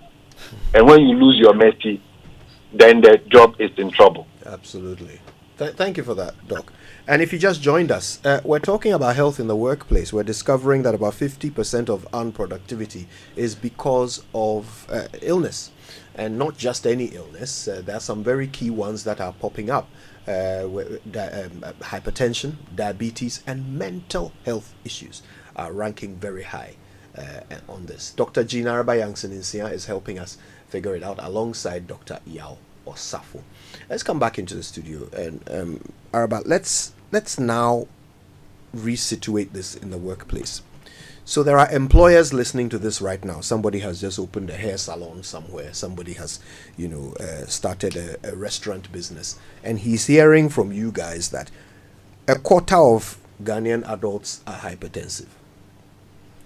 If that entrepreneur now makes a decision that, okay, then when I'm recruiting, I'm going to disqualify anybody who has hypertension or diabetes. First of all, are they right to do so? I mean, is it good business sense to do so? And secondly, is it even legal? Right. This is actually pretty clear cut. It's illegal because it is discriminatory. Secondly, it is impracticable because we have already told you that 1 in 4 people are likely to be hypertensive. So you are going to be conducting interviews the whole year round. So that is why we have the occupational health physicians to guide you. We are not saying that chronic illnesses should prevent people from working. No. But chronic illnesses can be well managed. Hypertension can be well managed so that this person continues to be productive for the economy. Now, very likely, the employers are probably the most hypertensive among the batch because they are under so much stress, and also they also have pretty bad lifestyle practices. So you can't absolve yourself from something like that. The idea is that we expect employers to be able to have policies that can help them manage employee health. Because if you manage employee health, it becomes an investment as opposed to a simple expenditure. Now, if you are able to invest in your employees' health, you are able to provide, for example, worksite clinics, depending on the number of employees that you have. You are able to provide access to healthcare. You are able to provide healthcare-based trainings. If you are able to do these things, you are likely to, retain employees, because it affects their psyche. It motivates them that this is a good employer to work for. 2, you are likely to reduce your sickness absence rate. Why? If I have hypertension and I need to see my doctor once a month to pick up medications, I will go and queue in a hospital. So I will spend the entire day in the hospital. So I've recorded 1 day off. If you have a BP monitor or a bioprofile station, we have things like that situated in your workplace. We have self-check ones where a person can just go in there and check. The person gets a sense of whether he's doing well or not. If you have a site clinic with a nurse or a doctor, the person comes to work, gets checked, gets his medications, and returns to work. So you have actually saved and you have made this employee more productive. So we consider workplace healthcare as an investment. Now, when it comes to things like pre-employment medical examinations, this is where the employer wants to take a decision of whether to employ you or not. We are able to make recommendations. So we say, this person has a chronic illness which just needs to be monitored. And that's it. If the person is monitored, the person can work. So we do not say that having a chronic illness makes you unfit for work. That is absolutely unrealistic. It doesn't work anywhere in the world. It's discriminatory, it's illegal, and that is not what we are promoting. But we are promoting a system where the employer has the policies in place. So for example, the sickness absence policies, mental health policies, the training policies, drug and alcohol test policy. So you have the right policies in place for your employees. That's what we are promoting. 2, we are promoting that the employer seeks the advice from the right care providers. If you want to design pre-employment medicals, you go to an occupational health physician, because you don't want a situation where you have selected tests that have nothing to do with this job, and based on that, the employee is being declared unfit. So I need to ask you before you move on, can it be even made mandatory that before Kojo joins the company, you have to go through this? Can it be, is it allowed? Like everything else in Ghana, there is a law somewhere that we are not obeying. So we have the Ghana Labour Act, we have the Ghana Labour Regulations 2007, and they stipulate that any employee must be examined by a qualified medical officer. So you must have a pre-employment medical. Now, people who work under certain conditions, the current laws isolate hazardous work, and they stipulate how often those people must be examined. However, there is a hidden bill that is yet to be passed, and it's been there for as long as I can remember. So I know at least for 20 years that thing hasn't gone through, and it's called the Occupational Safety and Health Bill. Now, in that bill, it gives more powers to somebody who will be called the Chief Safety Officer of this country. And the Chief Safety Officer will be able to enforce these laws. Chief Safety Officer will be able to ensure that the pre-employment medicals are done. In fact, Chief Safety Officer can now say we are doing pre-employment annuals, we are doing biannual medicals depending on the job you have. He can send his safety officers into the different industries to inspect, ask for the medical certificates. So Chief Safety Officer will ensure compliance. Now, this bill also creates jobs for a group of workers called the safety officers, as well as the occupational health practitioners, because every district would have to have the safety officers who go around and do these inspections. There would be an agency that is called NOSHA, National Occupational Safety and Health Agency, and NOSHA would be responsible for everything related to illness and injuries at work. Now we have a system where different entities are doing their own thing. So we have the Minerals Commission having their own set of regulations. Oil and gas has their own rules. Food and Drugs Board is doing their own thing with food and medications. We have to come to a point where we have one body, like the proposed NOSHA, being responsible for everything happening in every industry. Tell you what, you cannot go and work on an oil rig without having what we call an OEUK medical certificate. You can't just get up and walk onto the oil rig. A specific doctor has to examine you and certify you fit for that work. And that is the trickle-down effect that we are looking for, that every industry should have it. Even in educational institutions. Why do students go through pre-admission medicals? There is a particular reason for that. Because we are looking to have emergency preparedness for the school. We need to know how many asthma students are in the school. How many teachers, how many lecturers have asthma? How many lecturers have diabetes? It helps you prepare even with your setup, your health setup in the school. So there are reasons why we do these tests, and it does not lie in the bosom of the employer or the HR to simply say, I have read that this person has this condition and so I will not employ him. In fact, under normal circumstances, the condition is not even supposed to be stated on the medical certificate. What is to be stated is the fact that he has a chronic medical condition, or he cannot work at heights, or we state the restriction. We do not state the illness, because when you do that, then we are coming into things Privacy where invasion. Exactly, we are invading the employee's privacy. So the idea is to promote wellness and to promote productivity, not to prevent people from getting employed. Because truth of the matter is, when they work, then they can take care of their families, they can pay taxes, and then the economy moves forward. There are certain parts of the world where they've actually studied how much the sickness, absence, and loss of productivity costs. In the UK, it costs them at least £100 billion annually. Jesus. And they have an average of 4 to 5 days taken off per year. So, and if you interviewed the average British employee, how many days did you take off last year? It's going to average between 4 and 5 days. In the US, it cost them $228 billion, sickness absence alone. And they are taking off averagely 3 to 4 days.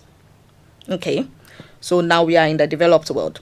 Switzerland, they are taking averagely 1 to 2 days off. These people actually want to work.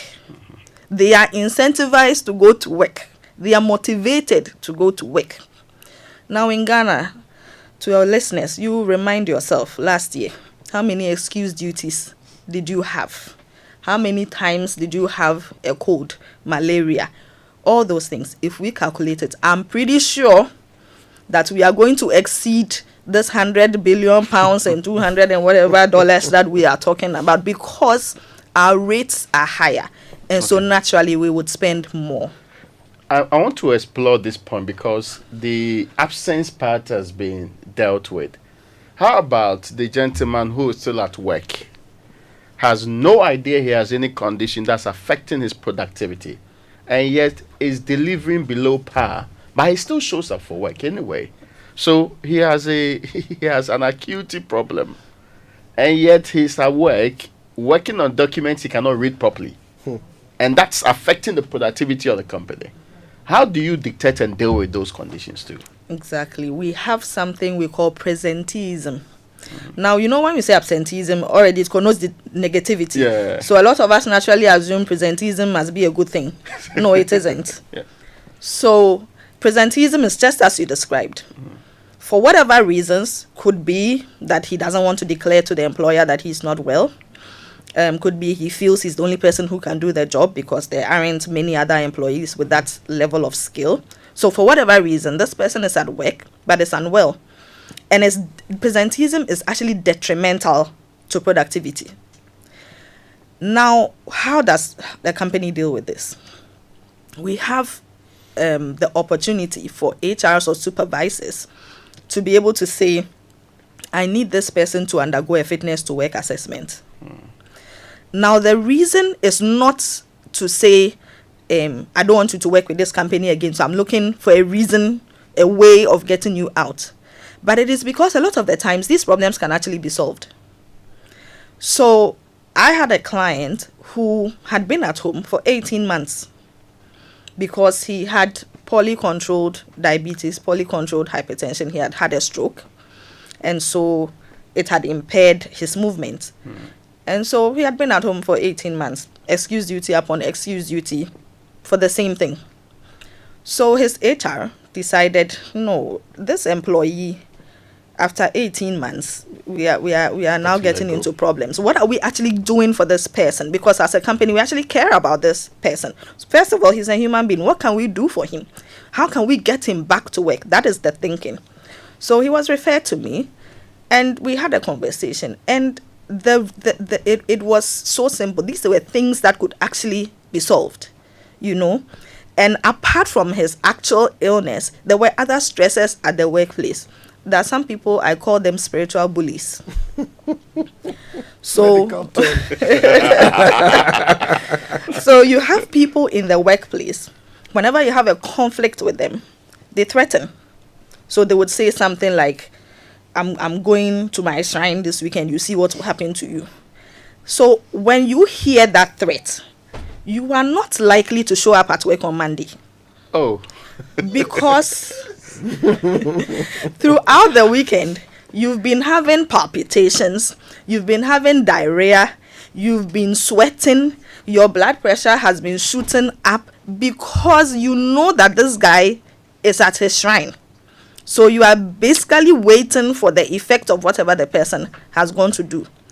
So even though you have hypertension and it could be controlled because you're on medication, this spiritual bully too is keeping you away from going to the workplace. And this is what happened with this person that I was speaking to. There was a spiritual bully at work. He was not motivated in any way to go back to work. So it just lets you know that if you are an employer or you are in a position of power at work, when you notice that somebody is exhibiting signs of presenteeism, please refer to occupational health. Sometimes employees are too scared to tell the employer exactly what is going on, but there are ways of helping them. So knowing who to refer to is the first way to go. Listen, if you just joined us, my goodness, then you've missed a lot. We've been talking to Dr. Jean Araba Youngson Insia. She's an occupational health practitioner. She's a petroleum doctor. And she's the medical director of Scope Occupational Health Services in Tema Community 2. If you're starting to think that you might need to have a word with her and her team, we'll give you how to contact her. We're also talking to Dr. Yao Osafo, our very own drive doctor, the CEO of Medicas Hospital. He's on the phone with us. And when we come back, we'll be hearing from Dr. Osafo, because we want to start to understand how some of these workplace caused conditions, right? Because we learned that there are some conditions that are pre-existing that affect you in your ability to work, but there are some conditions that are caused by your workplace. Dr. Osafo will help us identify some of these. Is your workplace making you ill? Dr. Osafo will help us understand that, and then we'll spend a bit more time on mental health. Okay, what effect does it have on productivity, and what are the safest ways to deal with it in an environment that is, occupied with stigma and a very, very, very huge lack of understanding of mental health issues. Stay with us. We'll be right back. Super Morning Show. Wednesday, welcome to Vital Signs by Sonotech Medical Center. I'm Dr. Grace Bachman. Today, let's talk about quitting some bad habits like smoking and excessive drinking. Ready to make 2025 your healthiest year yet? Well, let's dive in. Set clear, realistic goals. Don't aim for perfection. Start with small, achievable goals. Create a support system. You don't have to do it all alone. Share your goals with friends, family, or a support group. Find healthier alternatives. For smoking and excessive drinking, try replacing these habits with something enjoyable and healthy, like taking a walk or practicing yoga. Stay active. Physical activity is a game changer. Exercise helps reduce cravings, boosts mood, and improves overall well-being. Be kind to yourself. Breaking bad habits is tough. Celebrate every small victory along the way. If you slip up, don't give up. Just get back on track and keep moving forward. Find Sonotech in the West Hills Mall, Oxford Street Mall, and Tema Community 9. It's bye for now.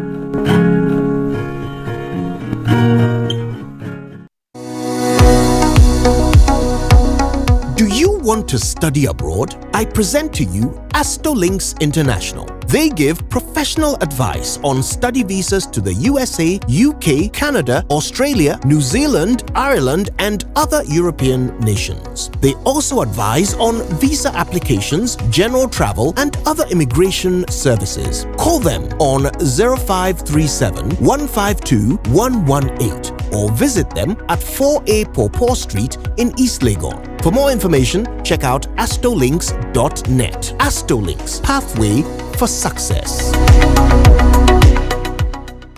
First Sky Group, a wholly owned Ghanaian company made up of First Sky Construction, First Sky Bitumen Processing, First Sky Commodities, Volta Serene Hotel, Western Serene Atlantic Hotel, Serene Insurance, First Sky Energies, and Federal Rural Bank warmly invites you to its 22nd Thanksgiving service on the theme Proclaiming God's Unfailing Love, Romans 8:37. The Thanksgiving service in two parts will be hosted by the founder and executive chairman, Mr. Eric Sedi Kutoche. There will be an all-night service on Friday, 17th January 2025 from 10 p.m. to 5 a.m. at the Trinity Temple Assemblies of God Church, TTAG Community 10, Tema. Ministering in Word, Reverend Mark Sessi, National Missions Director, Assemblies of God, Sierra Leone. Reverend Sujit Alex, THAMS North Area Leader, Assemblies of God, UK.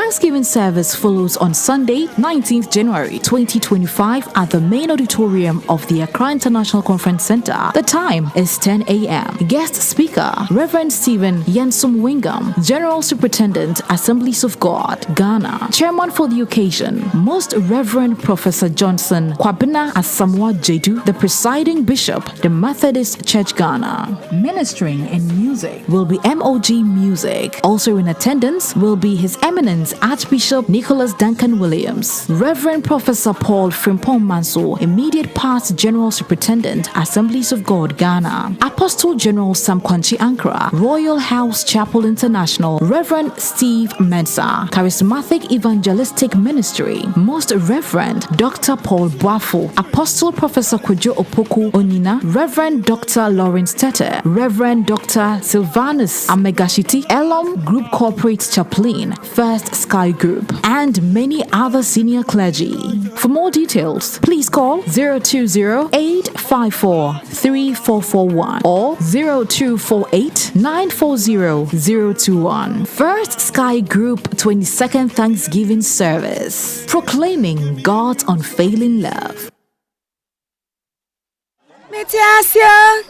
What do you mean, sir? Free on a Metropolitan Life Insurance at Daramo. Now, me too, I am insured. Say accident, yeah, real bommy, and also my family and I will be covered. And do you know I pay only 5 cedis 80 pesos a month? So allow me to sing. With Metiasi from Metropolitan Life Insurance Ghana Limited, you can have peace of mind knowing that you and your family are covered. Dial *170# now. Metropolitan Life Insurance Ghana Limited. Together we can. It's the most action-packed breakfast show in town. The hottest music, the best giveaways, the great interviews, and all the laughter and fun you can imagine. Don't miss the Super Morning Show on Joy 99.7 FM. It's the best breakfast show in town. 9:07. You're welcome back. It's the Super Morning Show on Joy. Today's conversation is about all of us. It's about well-being in the workplace and how it's affecting productivity. An alarming study revealing that about 50% of unproductivity is because of poor health. And the conditions that were listed as the biggest culprits are scary. Some of them are the usual suspects: hypertension, diabetes, but coming in at a scary third is mental health. We want to discuss it, we want to figure it out, we want to find out how to manage our health better in the workplace and how to manage productivity better in the light of health conditions. Dr. Jean Arba-Yankson-Insia is our guest in the studio. She's an occupational health practitioner, she's a petroleum doctor, she's a medical director of Scope Occupational Health Services in Tema Community 2. She's my little sister, and I'm not living it down during the commercial breaks. and she has confirmed certain things to us. She has not confirmed anything. For the avoidance of doubt. If you want to take out that little sister, we will take out the confirmation. But you can't approbate and reprobate. Raymond. Yes. I am here. Yes. I've heard everything. Yes. Subsequently, I would tell people everything that she said. Yes. Due to your advanced age, you are very forgetful. Really? We are managing it in the workplace. Dr. Yao Safo is the CEO of Medicas Hospital. He's joining us over the phone. Of course, you know him. He's the drive doctor. All right. Now, just before we get back into things with our two guests, let me remind you that the Ghana Revenue Authority wishes to remind all withholding tax agents, including VAT withholding agents appointed by the Commissioner General, that withholding taxes must be paid to the Domestic Tax Revenue Division (DTRD) of the GRA by the 15th of every month. Withholding taxes for December 2024 will therefore be due by Wednesday, January 15, 2025. That's today. Withholding taxes, including withholding on VAT deducted from suppliers operating the VAT standard rate, employment, payment for the supply or use of goods, payment for the supply of any works, payment for the supply of services, and all other withheld taxes for December 2024 are due today, Wednesday, January 15, 2025. They may also submit hard and soft copies of schedules indicating gross amount, the tax deducted, names of taxpayers, and TIN or Ghana card PIN from whom the taxes were withheld. The GRA also encourages taxpayers to file their returns online via taxpayersportal.com. Please note that failure to pay tax by due date attracts an interest of 125% of the statutory rate compounded monthly on the outstanding tax. Please also note that third-party checks require 2 days to clear. The GRA can be reached by email on info@gra.gov.gh, by WhatsApp on 0552 990 000 and 0200 631 664, or you can talk to them toll free on 0800 900 110. Hashtag our taxes, our future. This is a message from the Commissioner General. You want to know more, go to gra.gov.gh. The Commissioner General has an assistant here. Mama View, Opana. Working on commission. Yes, tax collector. That's right. Widening the tax net since 1981. Yes. Whistleblower for the tax system. The widest tax net in Ghana belongs to Mama View. Now, and she's also a female entrepreneur. So if you're to all female entrepreneurs in this republic, agribusiness owners, and you young entrepreneurs out there, we see you like we see Mama V. We understand the challenges you face. Your story matters to us, and we are here to support you every step of the way. Now, in partnership with the Mastercard Foundation, ABSA is offering SME loans at an unbelievable 10% interest rate per annum. Imagine having access to 1 million Ghana cedi completely collateral free, regardless of the system that you run. Because you know Mama V system, right? Oh, yes. She only say extortion. If you buy the water from whichever corner, I will deliver it to you. That's the system. She will deliver herself. Yes. So I thought you were talking about her marketing strategy. So no, it's not extortion. This isn't just talk. We've already disbursed over 600 million Ghana cedis, supporting over 1,600 businesses within the past year. And we are especially proud that 67.3% of our beneficiaries are women-owned enterprises. Now, your success is our success. If you're indeed ready to write the next chapter of your success story, visit our SME project office. Go to your nearest ABSA branch or just log on to the website absa.com.gh. Your story matters at ABSA. Now get ready for a game changer. SMEs. We're introducing Yellow Biz, our new multi-service bundle with everything you need for smarter business solutions. This all-in-one package consists of a 4G plus router with 10 gigabyte of free data, Microsoft Office 365 genuine Microsoft applications, WebWays, a customized business website for your business, Unicom service, a unified business communication solution for your virtual call center, IVR and conferencing needs, all for a very good deal. You don't want to miss this. With MTN Yellow Biz, your business will gain access to advanced productivity tools, a powerful online presence, and superior customer experience to optimize your operations.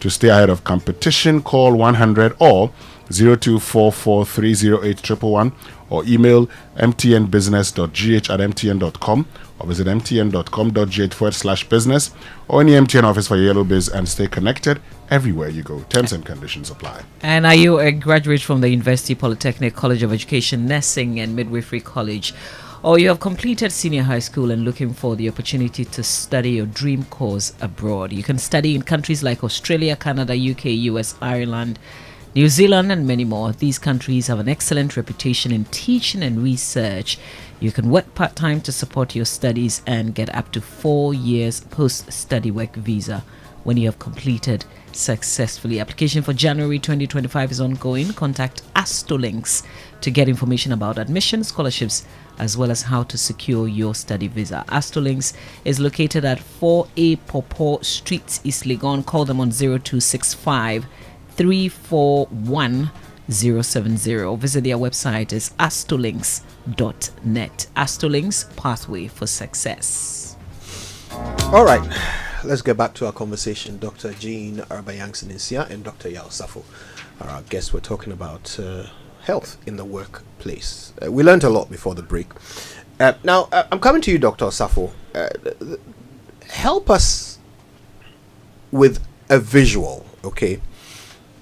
When a patient walks into your practice, how are you able to tell if this patient's workplace is making them sick? And let's focus on the top three, okay? Diabetes, hypertension, mental health issues. Of course, there might be others, back pain, we've heard about from Dr. Jean and others. But how are you, on the other end of things, how are you able to recognize that this person before me, his workplace is making him ill? Right. Kojo, when patients come into the consulting room, we take them through a diagnostic process. And that process involves taking a history, which is usually a Q&A session. Doctor will ask a series of questions, and then the patient will provide appropriate answers, and then the conversation goes on and on. It's a structured format. Then there will be a physical examination, and then appropriate investigations will be ordered.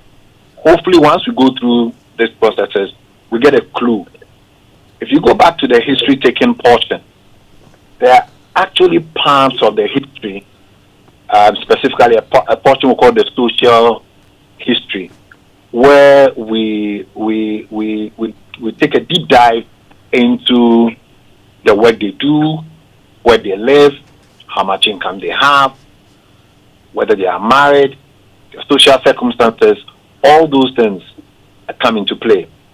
So depending on the patient's presenting complaint, it will give us a fair idea the origins of it. So I'll come to hypertension and diabetes in a bit. But could you let me use healthcare or medicine as a profession? It's a good example. Needle stick injuries unfortunately happen at at every healthcare institution. And depending on the discipline within which you work, you are more at risk. So the surgeons experience this a whole lot. The nurses who are the primary professionals administering injections to patients are also at greater risk. So the risk of, say, contracting infectious diseases such as hepatitis B, hepatitis C, HIV is high if you work in a healthcare facility because of the risk of sustaining what we call a needle stick injury. Inadvertently, the needle you use on a patient who may be carrying one of these infectious pathogens then accidentally pricks you, and then you will get, or there's a high likelihood that the infection would be passed on. I've already talked about things like back pain. There are other organizations, for example, who have a specific dress code. So, could you like to look? You are quite fashionable in the way you present yourself, unlike Raymond, who is a man of the masses. Thank you very much for drawing the distinction. Dresses down most of the time. Okay.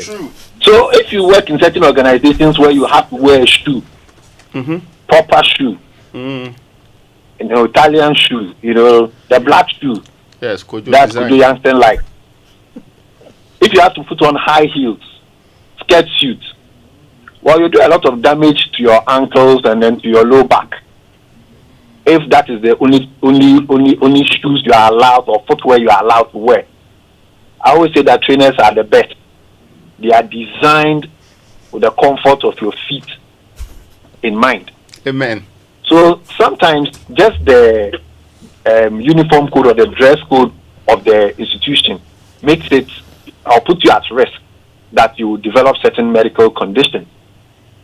Some people will work in an environment where there's a lot of fumes, there's a lot of dust, so the risk of developing respiratory conditions. So the person comes and they complain to you about cough, difficulty in breathing, fatigue or minimal exertion. You want to go into their occupational history, find out exactly where they work. Okay, you are working close to a refuse dump, where you are burning a lot of refuse, smoke inhalation. You work in a pub, restaurants, although, and I like it when Doc mentioned that a lot of laws exist in Ghana which are not obeyed. I mean, public smoking is banned, but I know a few restaurants where you go and then people are smoking the shisha pipe as if that is not smoking. So these things are happening, and if the person works in this environment, you go to work 8 hours and you are in this environment, you come to the hospital and the complaint starts to come, and we begin to have an understanding that it may be related to your work. When it comes to hypertension and diabetes, then I think the workplace does more of, or the circumstances of your work will do what we call an exacerbation of the condition and not actually go to the etiology of the condition. Because when it comes to hypertension, in 95% of all cases, essential hypertension, we do not know the exact cause. But then we know that your work conditions and circumstances can exacerbate your condition or make it very difficult for you to comply with the treatment plan that you have agreed upon with your doctor. So, I used to work in a place and live in another geographical location. I wake up at 5 a.m. and then get to the workplace at around 7:30 just to dodge the traffic around Kianchi. And then I will come back home, leave work around 8 p.m. and get home at around 10 p.m. You and I, we share a common disease entity. So you know about when we have to eat, the type of food we have to eat, when we have to take our medicines, and so on and so forth. But I couldn't implement a lot of those things because I have to leave home by 5 just to dodge the traffic. And then come home around 10 p.m. How are you eating any food prepared under your control? Means you have to buy food from outside the home. And once you are doing that, then it's very, very difficult for you to implement any of the dietary guidelines that your healthcare provider has put in place. We also have what we call the high pressure jobs. But there are some jobs, the requirements are quite steep, and not all of us were members of the National Science and Maths team of our schools. So sometimes it becomes very, very difficult for us to have that mental capacity to deliver. And that is why I want to bring in the mental health disorders. So whenever there are clinically significant disturbances in a person's behavior, emotions, and cognition, then we say that there is a mental health disorder. And when we talk about cognition, when we are talking about computational capacity of the individual. Right. So, the work that you are doing, if it requires of you to be able to write non-plagiarized speeches, then you may be, you may find that work very, very challenging, and you may find your mental health taking a hit because you do not have that capacity to be churning out those types of speeches. But then the pay is good. You like the position, so you are clinging on, and then it may be very, very damaging to your mental health. I think those of us who like football, and I think Mama V is a Liverpool supporter also, their coach ran away, Jurgen Klopp. Hey, you dear, shots fired in Kwao. Why? He said, "What have we done to you today?" Oh, I've missed Mama V, so I'm just welcoming her to the show. So, Jurgen Klopp, who was a coach of Liverpool for about 8 years, quit his job, and he was citing the stress and the pressure of that particular job. I think he will go down as one of the most successful football coaches, but he cited the pressure to deliver at a certain level because he's the coach of Liverpool. All right? If you're a coach of Hasselhoff, then Mamavi will know that one there's no pressure. Anything goes. You can cite lack of air conditions and all of the excuses there. Exactly, and then get away with it. Yeah, nothing will happen.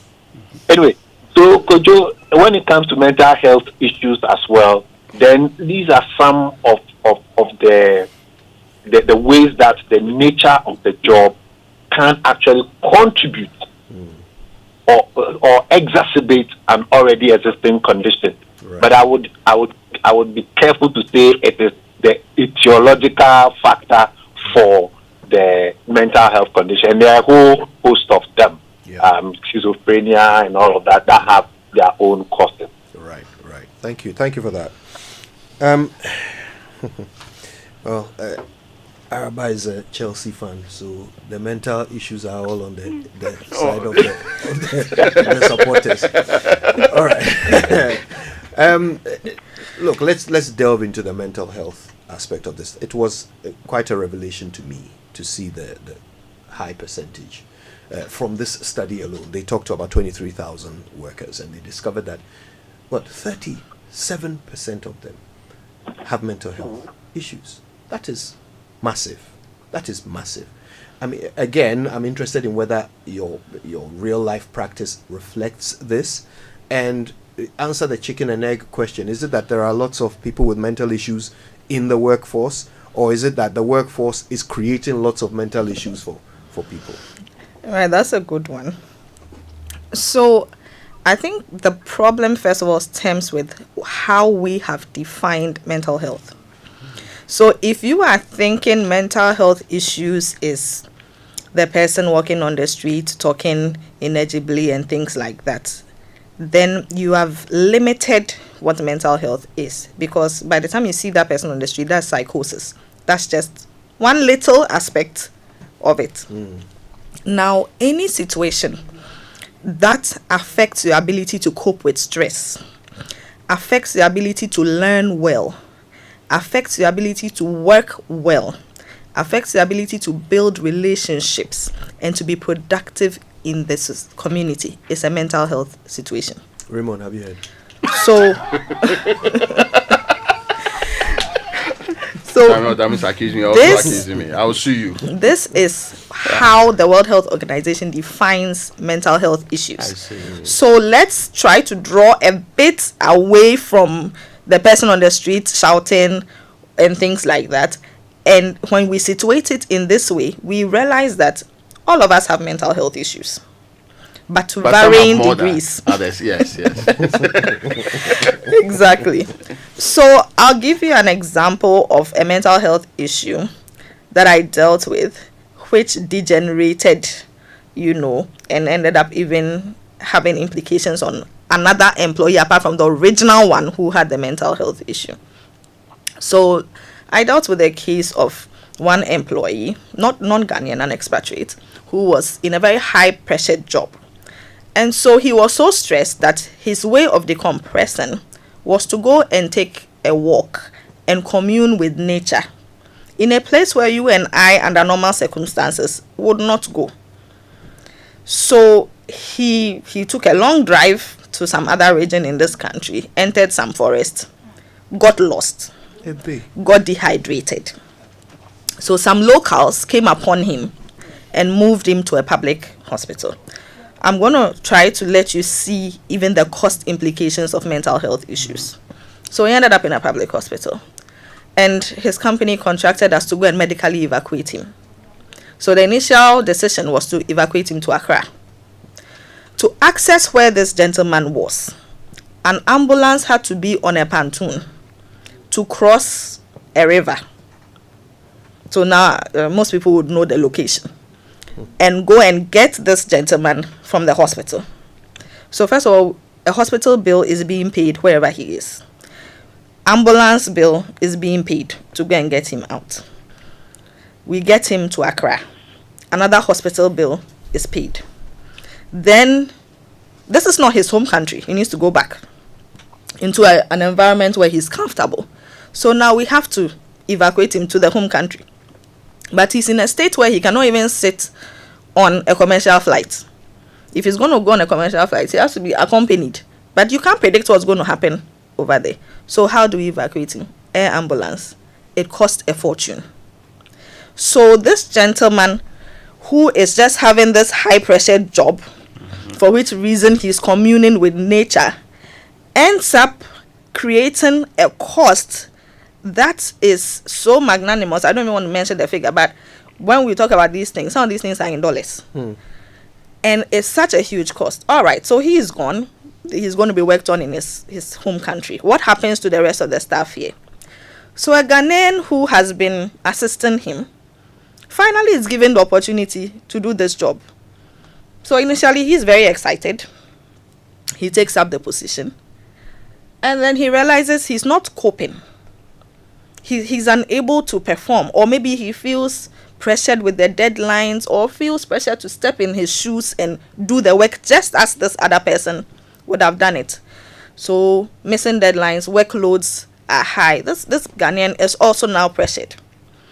His friend tells him, "Oh, I know something that can calm you down." So they go and they buy some concoction from a very popular place. And these concoctions tend to contain a cocktail of drugs.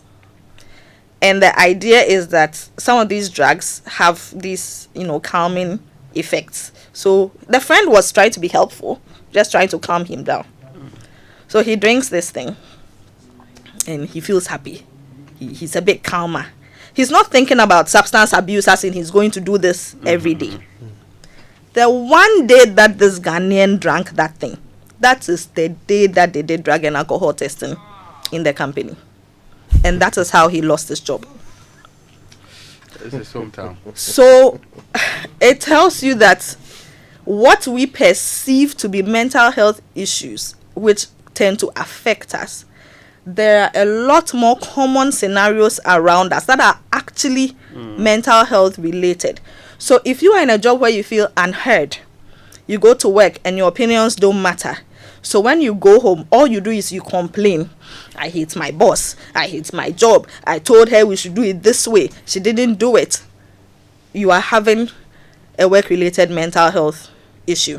And sometimes when you are talking to your spouse or your friend, whoever is at home, it relieves you a bit. So maybe that is your coping mechanism. But by the next morning, the problem is back. If you have an organization where you go for staff thereby and the staff are not allowed to speak. So staff thereby is employer thereby. Opinion doesn't matter. Exactly. So you feel so stressed because there's so much. You had written so many things you were going to say at the staff thereby. And the microphone isn't reaching you because the employer has selected specific people to talk and calm down things at the start. So you finish the staff thereby and you are so mad and you are every day you are threatening to leave the company, but you've been there 20 years. You have a work-related mental health issue. If you are in an organization where the workloads are simply unrealistic, you are requesting for an assistant.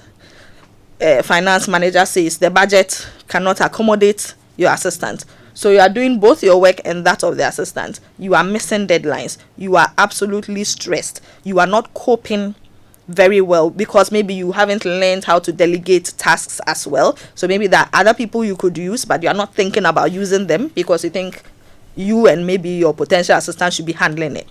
You are in a situation where you are stressed. So there are so many little things going on around us that we tend not to classify as mental health work-related issues, but they are. Now, when it comes to cause and effect, what is causing what? Now, if you are thinking about the effect of the person's health on work, then that one you are thinking about the illnesses. So, for example, the person has depression or the person has anxiety, and how does that affect the person's job? I've had situations where an employee has tried to run into the sea because that employee was having a psychotic attack at that point. So, however, the same employee on medication is totally fine and is working. and is productive. So this is where a poorly controlled mental health disorder can affect your ability to deliver. So this is where your health is impacting the work. Now the converse is what I've described previously, where the work or the organizational culture or the work stresses are now giving you a mental health condition. You are so stressed about the workload, now you've developed anxiety. You can't sleep. First of all, insomnia. The sleep is not coming, or the sleep comes and is interrupted. Or in the middle of the night, you have a panic attack. Your heart is beating because of a presentation you have to make tomorrow. So you are all over the place. So now the workload has given you anxiety. It has given you panic attacks. You have a boss who is making your life miserable. So you are working in the supermarket, you meet the guy and you feel like you start sweating, and you've met him out of work. But you are so stressed about this person that even when you see somebody who looks like that person, you start exhibiting symptoms of a panic attack. So it's both ways. Your work can give you a mental health disorder, but there are pre-existing mental health conditions that also impact our ability to be productive at work. Kojo, I just want to ask, so what if you can't afford to leave that workplace because you need the money at the end of the day? How do you manage? And you're not being heard, so that's not an option. You can't go to HR. Exactly. This is the difficult part. You see, in Ghana, we identify problems, but when it comes to solving them, then we have a challenge. So the good thing about mental health is there are so many ways of addressing the same problem. If you have access to employee health care, then utilizing it to manage mental health is an option. So if you have such access, you can talk to a mental health professional who would assist you to give you coping mechanisms, because the thing is, you can change only what is within your purview to change. So what you need are coping mechanisms, and mental health professionals are very good at helping you with that. Another thing is you can educate yourself. There is so much information out there. You can go online, you can read. There are free training courses where they teach you coping mechanisms for organizational stress. So you don't leave it in the hands of just the employer. You, the employee, also have a responsibility to yourself to learn coping mechanisms. Now we also have social structures. This is a very religious country, irrespective of whichever religion you are in. There are people in the churches and in our mosques who are trained counselors. And you can speak to these people as well, and they can also give you some coping mechanisms. Now, if in your workplace you have unions, then you can also use the union as a tool, because it's more difficult for the employee to approach the employer one-on-one. But it's a bit easier when an organized group is approaching the employer. So when union executives approach the employer and say, okay, we would like to have training on work-related stress, the employer will come and sit in that training, and the employer will hear some of the things that go on in his or her company. They would be cited as examples, but at the back of the employer's mind, he's hearing things that are applicable to him or her, and then it opens the door for you to have a conversation about some of these things. So a lot of the time we put the weight of the responsibility on the individual. The individual is so stressed and thinks the solution lies within him or herself alone. But there are social structures in place. There are structures in the workplace where you have like the unions, which can help you. There are structures in the religious bodies that can support you to make sure that you actually achieve results. So utilize all the available advantages, and you would be able to find mechanisms to cope. Right. Okay, we have literally 2 minutes to go. I'll save the last 1 minute for you because I want you to give some advice to employers. I mean, Mama's V's question points out the obvious, that it's in the employer's interest to maximize productivity by helping to manage healthcare conditions, including mental health issues. So I'll give you the last word on that. But Dr. Safo, in 30 seconds, some tips, coping mechanisms to a worker who is suffering under the stress of his work and needs to figure out how to cope? Right. So quickly, I'll say do a SWOT analysis. Identify your strengths as an employee. Identify your weaknesses. Identify opportunities within the same organization, and then also identify threats within the organization. Do a SWOT analysis, and you'll be fine. Thank you for that. All right, final word.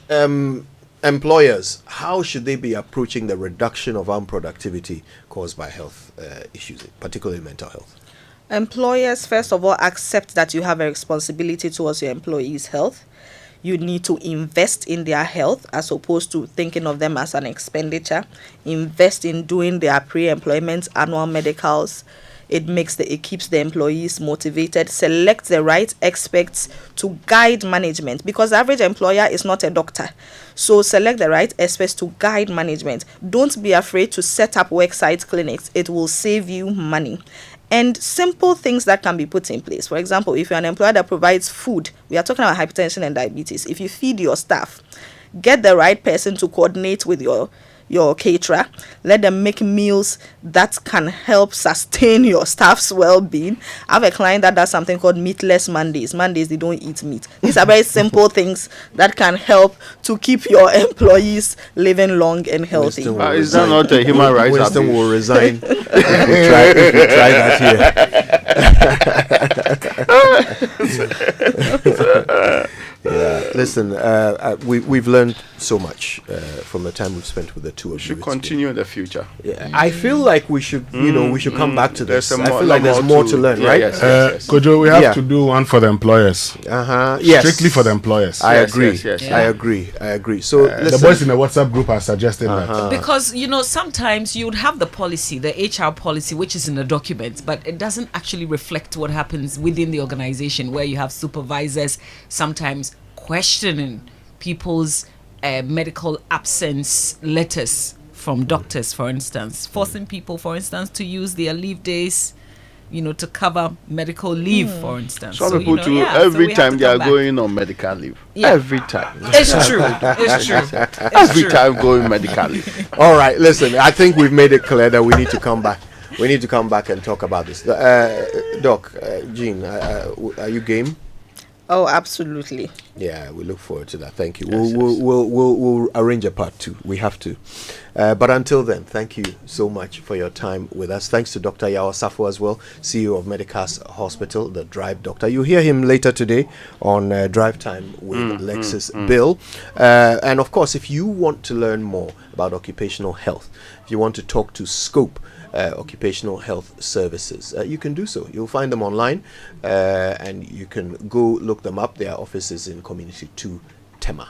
When you go, ask for Dr. Jean Araba Youngson in Siam, occupational health practitioner and petroleum doctor. Thank you. All right, peeps. Do we have some messages before we continue? Yes? All right, let's take them. Morning Show. Wear a condom for sex and protect yourself from HIV. HIV has no cure, no condom, no sex. This message is brought to you by the Ghana AIDS Commission. I used to stress about where to receive my Advertisements and always used to doubt whether my friend has really sent it. So I asked a friend of mine and he said his wife used to have similar challenges until she decided to receive money transfers from CBG. Well, I can relate because now I receive my money from CBG. It's so simple, fast and secure with no delays and no hidden fees. And I must say, life is now feeling good. Stay connected to your loved ones no matter where they are. With Consolidated Bank Ghana's money transfer services, you can receive money quickly and securely from abroad, whether through MoneyGram, Western Union, PayAngel, TransFast, UnityLink, RIA, EaseRemit, Funes, TapTap Send, and TerraPay. Cash out your way any day with Consolidated Bank Ghana. Welcome to the good life. CBG, we stand with you. We stand with you. The other day, I visited Kweku at his spunky new office to congratulate him on opening his business. And man, was I impressed. The business is just moving quick. The sales, customers, everything is just working seamlessly. The secret? He said, it's MTN Business Broadband. In this fast-paced environment, we need fast and reliable internet to support all business types. No laggy online meetings, great download and upload speeds, impeccable business management systems, all inclusive. I mean, you can have it all. Sharp! I signed on immediately. To enable your business stay ahead and stay connected, make sure you're signed on to the best internet made just for businesses. MTN Business Broadband. Sign up today on broadband.mtn.com.gh and manage your account on my MTN app. Call 0244 308 111 for more information. We are good together everywhere you go. Step up with DSTV and we'll show up by giving you more incredible entertainment. Going to have a little fun. Upgrade your subscription between the 13th of January and the 31st of March and get an even higher package for a whole month on us. You gotta know what you want. If you're on Access, step up to Family and we'll up your shows to Compact. If you're on Family, step up to Compact and we'll up your shows to Compact Plus. And if you're on Compact, step up to Compact Plus and we'll up your shows to Premium. DSTV, your home of entertainment. Coffee in your cup and Joy on the set. The Super Morning Show is always the best bet on Joy 99.7 FM.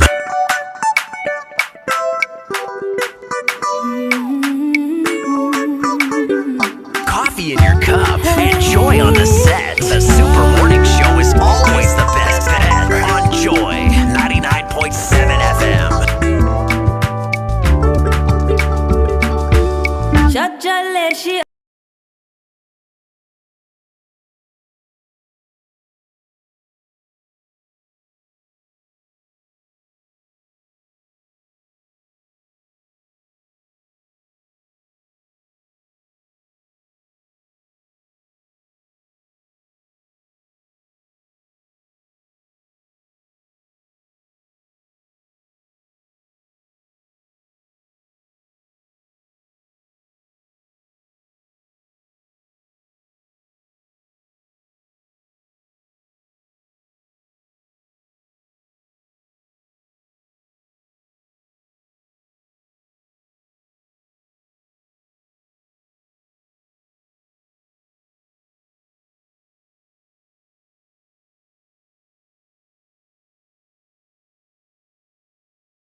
Hey, Mama B, this is your all-time favorite. One of your all-time favorite.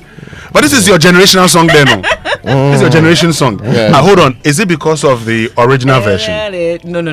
No, it's not because I just love this version. No, this is because of the original version. I love this when version. you say all time, that means you have access for a very long time. Winston is looking for ancestral classic. But you know the remix with King Promise. There's a remix with King Promise. Oh no, you don't this know that one. Yeah. Okay, I'll go and listen. Oh, go and listen to it.